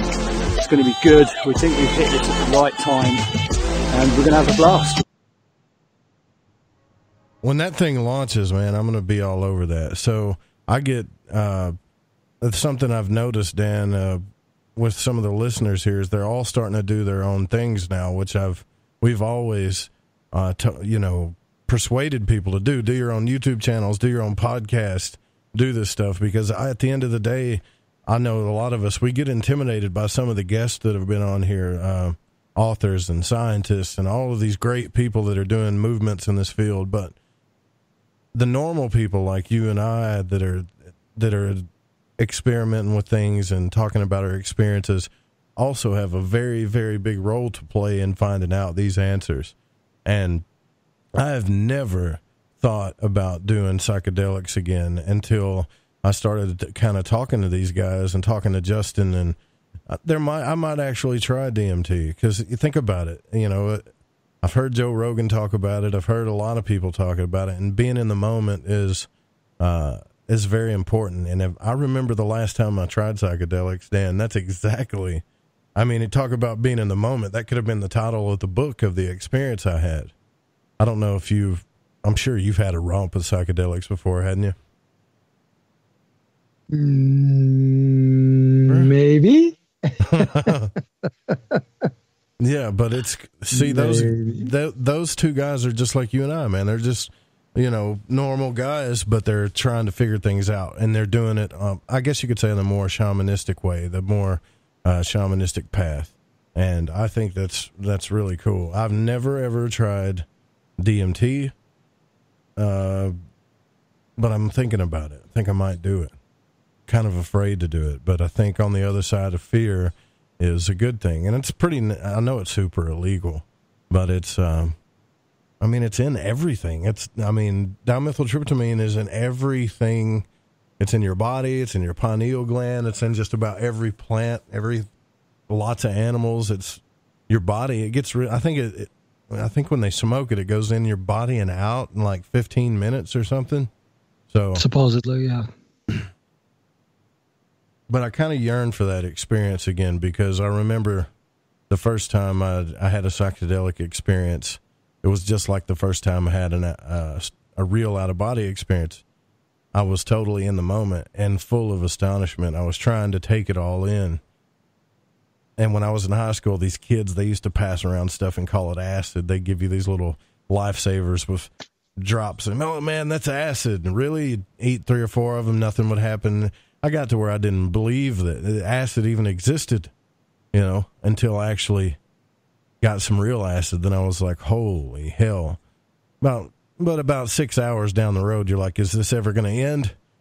Mm-hmm. But I will say that after that, I was changed. I don't think I would be the person that I am today, which I still got a lot of stuff to work on. But I have no idea where I'd be today if I didn't have that one experience. I'm kind of stumbling over my words trying to explain it, but I think that they're right. And with the studies of post-traumatic stress with people that were in the military and all of these different things, people that get off opiate addiction, if any of you guys have ever been addicted to opiates, I have, you know how incredibly hard that is, how much of a toll it takes on your body being addicted to that stuff. And for some reason, some people are doing, ayahuasca or ibogaine or other chemicals, and it just resets their mind. It resets even their subconscious. It's a good thing, I think. But I don't know about the whole, I love Terrence McKenna to death, but they have, I forget the name of that theory where everything came from psychedelics, religion and spirituality, and it all came just from tripping. I don't know about that. Have you heard about that before? I can't think of the name of it, what they call it, though. I forgot what it was too, but I was never big and huge on that McKenna and Leary stuff. That was before my time. And even when I was studying it, I was like, yeah, I had already did my trip and come back, and I had been already getting clean, so I didn't really have too much interest in it. And the interest has returned. But I was curious as to see where these guys were going in it, because it's shamanistic, and there are methods that you can take. There are processes that you can take. It's a journey. you know, and experimentation and stuff like that is all part of the journey. And to do it in that fashion, as opposed to doing it for like recreation, which is what we were doing it back in the day, were really escapism, is completely different. You know, you can't really hold it in the same light. You really can't. I'll tell you what, there was a quote that I had posted, and it dimed in exactly what you had been talking about all night. And the quote is, the problem is not that people are uneducated. The problem is that they are educated just enough to believe what they've been taught and not educated enough to question what they've been taught. Yeah, or they go with a narrative that suits them. You know what I mean? At some point, they'll accept the rest of the story. Right? You know? Yeah. And right. I can't do that. I didn't. Look, I may die. You and I both may die and never get all the answers, right? But that's okay. Never. But I'm never going to die. I'm not going to say that we're not going to find out some things, because I feel like, and honestly, brother, I feel like if I decide to stop this thing that I'm doing and go get a 9-to-5 and raise my son and try to find another happy marriage and raise kids, and that's all I'm really focused on. I know it sounds crazy, but that's not what I'm here for. I will feel like I'm dying inside again. I've been there already. There is a thing about seeking, and once you start, some people can just walk away from it. That's they have that in them. They can just walk away from it. But there are others who realize that once they're on the path, there is no getting off of it. Yeah. When I was married, I had it all. I mean, I was making, I don't know what it is annually, but in Arkansas, if you make more than $2,000 a week, you're doing pretty good. And I was doing $2,000-$3,000 a week. You know, I had toys, I had a motorcycle, I had a boat. Can't think of all the stuff I had. And 3 or 4 times a week I would play golf. Literally be playing golf while I was making money. Married, brand new baby. I had everything that I ever thought I wanted in life. But I was dying on the inside, man. I had these questions that I needed answers to. And I wasn't the only one that suffered because of that. You know, my ex suffered from it because I neglected her. My son probably suffered from it, although he was little. He probably don't remember it, but I probably wasn't paying him too much attention because I would rather be out there on the golf course walking around with these thoughts in my head trying to figure out what the hell I'm doing instead of enjoying what I had.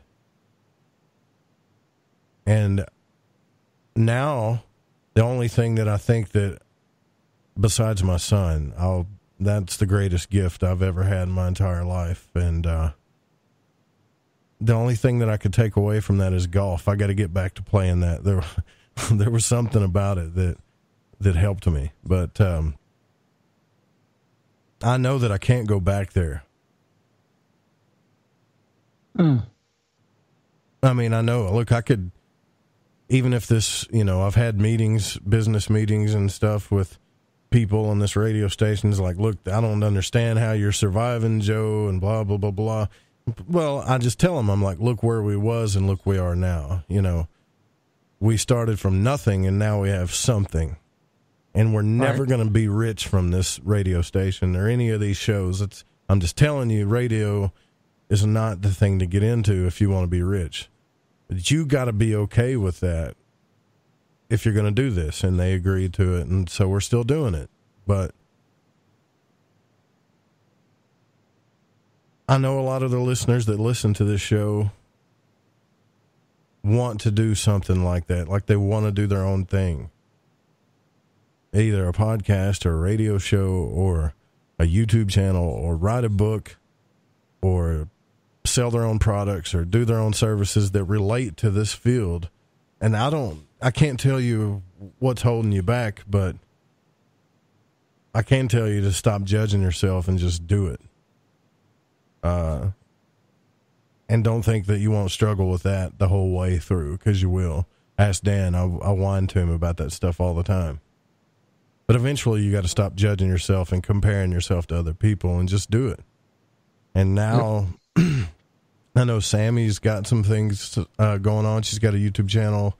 I know Destry's got his YouTube channel about magic, and I'm hoping that Justin and Paul keep that thing going with, the Dreamin' Jaguars channel once they get that up and going, and maybe even turn it into a podcast.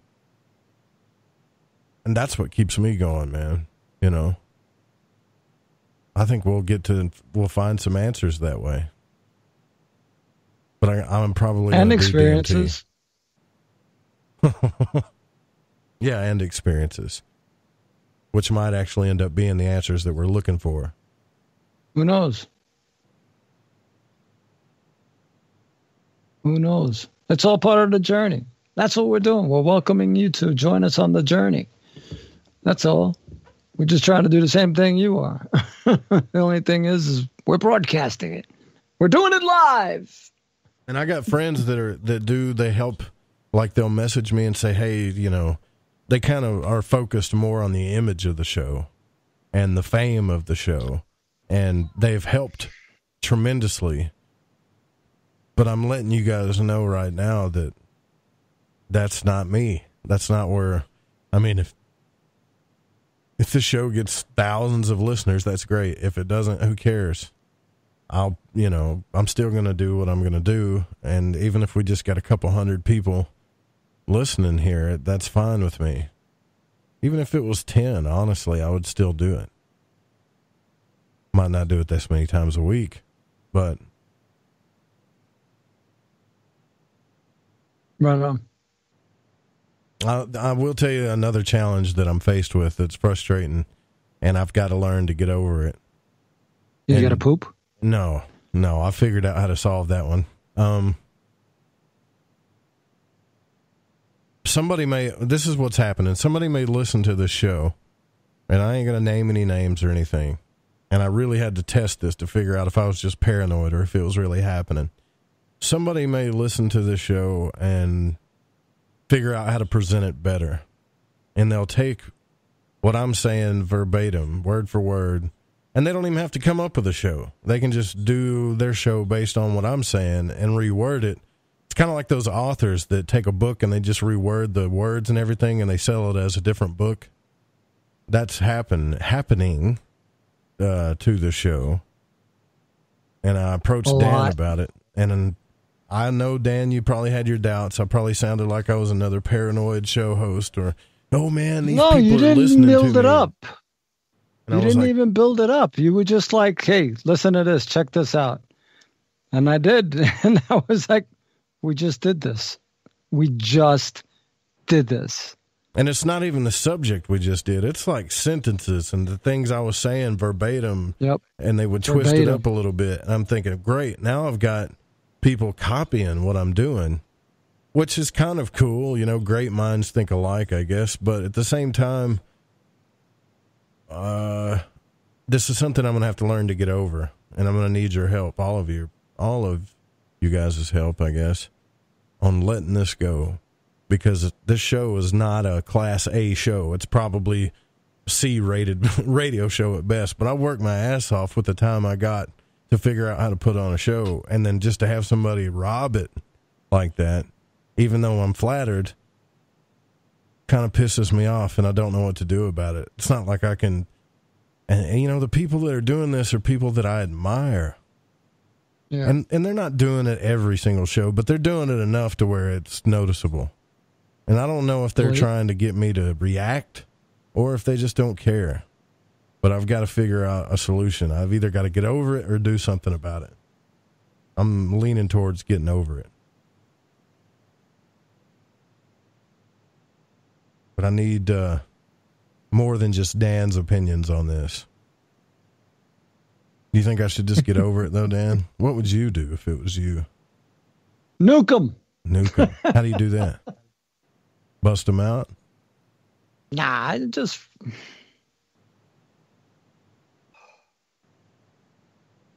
Look, I've came to you guys and talked about things that were happening in this community and told you the truth of it. And some of you listened and some of you didn't care, so I gave up on that. Some of you twisted my words and said that I was, for instance, when I was telling you guys about people that were lying about their numbers and stuff to make their image look bigger, that stuff just disgusts me. It doesn't matter. It just disgusts me. And now people are twisting my words, saying that like I'm out to try to hurt people. And that's not what I was trying to do at all. I actually tried to get as far away from it as I could. So I've kind of learned in this field that when people mess you over, copy you, lie about you, or try to drag you into their lies, just like in your life with your family and friends, I'm sure they do that to you too. You have to pick your battles, I guess. And this battle to me is not worth it. But if you happen to hear a show that sounds awfully familiar, you'll know that I warned you about it. At least let me know. I know that's going to happen now. And be mindful of the timestamps. Because first to publish is, it's telling. It's telling. There's no way they're going to copy this show. It was so broad that they won't copy it. But yeah, so tomorrow night though, we're going to get back on track with the astral realm. I can't wait for tomorrow night because it's a show that I've been wanting to do for a long time with Preston. Ever since I heard him on Art Bell talking about his astral travel experiences. And, he's done this show a few times, but not with me, not with my questions. So that's one you're going to want to hang out for. And that's going to be tomorrow night, same time. And I think our servers are overloading right now, actually. Wow, that's cool. So our servers on the Fringe FM are actually overloading to the point where it's dropping some people. So I apologize about that. I'll have to upgrade the servers again. But yeah, and then Thursday night, we're going to have a guest on that you requested via Discord, and I'll leave that to a surprise, but you'll see the flyer tomorrow night. We're going to be talking about the People's Disclosure Movement, CE5, contacting aliens, all that good stuff. Talking to aliens. And I hope Dan can hang out with us the rest of the week. That'd be cool of you. A lot of people like you coming on the show, Dan. They want you to stay here. Stay with me, Dan. Stay with me. And I want to Sure, why not? Thank you to all of you guys again that supported me the week before, or last week, when I was going through all that stuff. Barbara, Jan, Justin, Genevieve, Sammy, all of you guys. I know I'm leaving some people out that were actually worried about me. Oh, Paris, for sure. Thank you. But I'm back. I don't know where Moonlit is, though. I'm kind of worried about him. But, yeah, I don't know what else to say. It's been a crazy night. Secret Teachings is on next. And you guys also, the newsletter thing. Damn it, I forgot about that. I forgot to do the newsletter. I will get that out. I know I've been saying that for a long time, and there's been more people signing up to it. I am going to get that out. Hopefully I'll have that out by the end of the week. But we do have to get out of here because the show's coming to an end. And this show was produced by the Fringe FM and cannot be rebroadcasted or syndicated without written permission. And the intro music was by Chronox. The Guitar Man was by Bundy. Other music was by Space Station and Kevin MacLeod. We also played a clip of the Carlos Castaneda for his book, and we played a clip from Dreamin' Jaguars. Hopefully that YouTube channel will launch soon. Thank you guys, and we'll see you guys tomorrow night. Thanks, Dan. Thank you, Joe. Stick around if you're listening live for the Secret Teachings coming up next.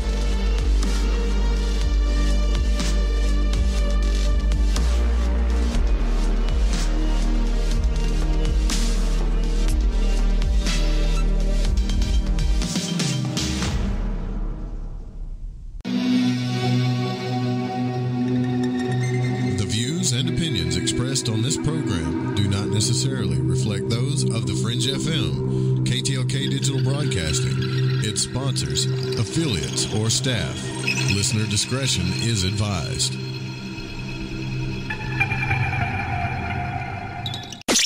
We told you weeknights on the Fringe FM are now even better. And we mean it. Do it live! Where else can you hear the best shows and the best talent? Kick off your evening with our newest host, Alex Exum, live at 7 p.m. Pacific, 10 Eastern. Hang out with me, Joe Roop, on Lighting the Void at 9 Pacific, midnight Eastern. Ryan Gable expands your mind on the secret teachings at midnight Pacific, 3 a.m. Eastern.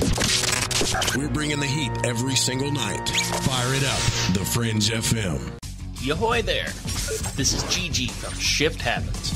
And holy shit, you're listening to KTLK, the Fringe FM.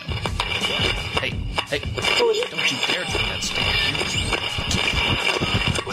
Saturday, April 8th, 1962. In our conversations, Don Juan consistently used or referred to the phrase man of knowledge, but never explained what he meant by it. I asked him about it. A man of knowledge is one who has followed truthfully the hardships of learning, he said. A man who has, without rushing or without faltering, gone as far as he can in unraveling the secrets of power and knowledge. Can anyone be a man of knowledge? No, not anyone. Then what must a man do to become a man of knowledge? He must challenge and defeat his four natural enemies. The enemies a man encounters on the path of learning to become a man of knowledge are truly formidable. Most men succumb to them. What kind of enemies are they, Don Juan? He refused to talk about the enemies.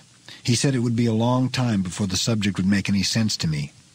I tried to keep the topic alive and asked him if he thought I could become a man of knowledge. He said no man could possibly tell that for sure. Sunday, April 15th, 1962. As I was getting ready to leave, I decided to ask him once more about the enemies of a man of knowledge. I argued that I could not return for some time, and it would be a good idea to write down what he had to say and then think about it while I was away. He hesitated for a while, but then began to talk. When a man starts to learn, he's never clear about his objectives. His purpose is faulty. His intent is vague. He hopes for rewards that will never materialize, for he knows nothing of the hardships of learning. He slowly begins to learn, bit by bit at first, then in big chunks, and his thoughts soon clash. What he learns is never what he pictured or imagined, and so he begins to be afraid. Learning is never what one expects. Every step of learning is a new task, and the fear the man is experiencing begins to mount mercilessly, unyieldingly. His purpose becomes a battlefield, and thus he has stumbled upon the first of his natural enemies, fear. A terrible enemy, treacherous and difficult to overcome. It remains concealed at every turn of the way, prowling, waiting, and if the man, terrified in its presence, runs away, his enemy will have put an end to his quest. What will happen to the man if he runs away in fear? Nothing happens to him except that he will never learn. He will never become a man of knowledge. He will perhaps be a bully or a harmless, scared man. At any rate, he will be a defeated man. His first enemy will have put an end to his cravings. And what can he do to overcome fear? The answer is very simple. He must not run away. He must defy his fear, and in spite of it, he must take the next step in learning, and the next, and the next. He must be fully afraid, and yet he must not stop. That is the rule. And the moment will come when his first enemy retreats. But won't the man be afraid again if something new happens to him? No. Once a man has vanquished fear, he's free from it for the rest of his life, because instead of fear, he's acquired clarity, a clarity of mind which erases fear.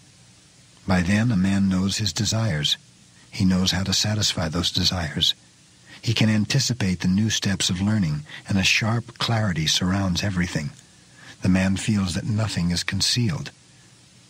And thus he has encountered his second enemy, clarity. That clarity of mind which is so hard to obtain dispels fear, but also blinds. It forces the man never to doubt himself. It is like something incomplete. If the man yields to this make-believe power, he succumbs to his second enemy and will fumble with learning.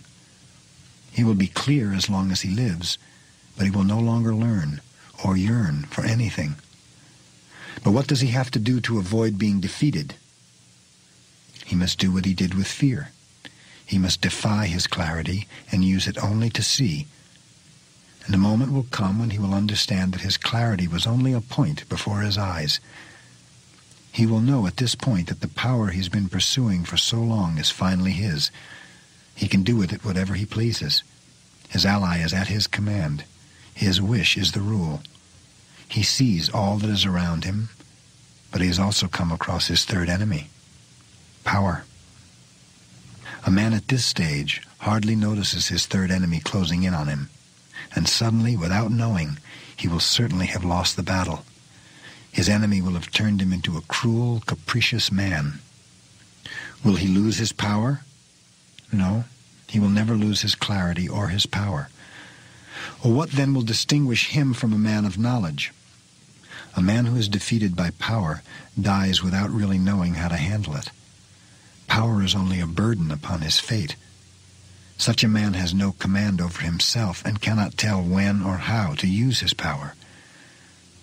Well, how can he defeat his third enemy, Don Juan? He has to defy it, deliberately. He has to come to realize the power he has seemingly conquered is in reality never his. He must keep himself in line at all times, handling carefully and faithfully all that he has learned. Thus he will have defeated his third enemy. The man will be by then at the end of his journey of learning, and almost without warning, he will come upon the last of his enemies, old age.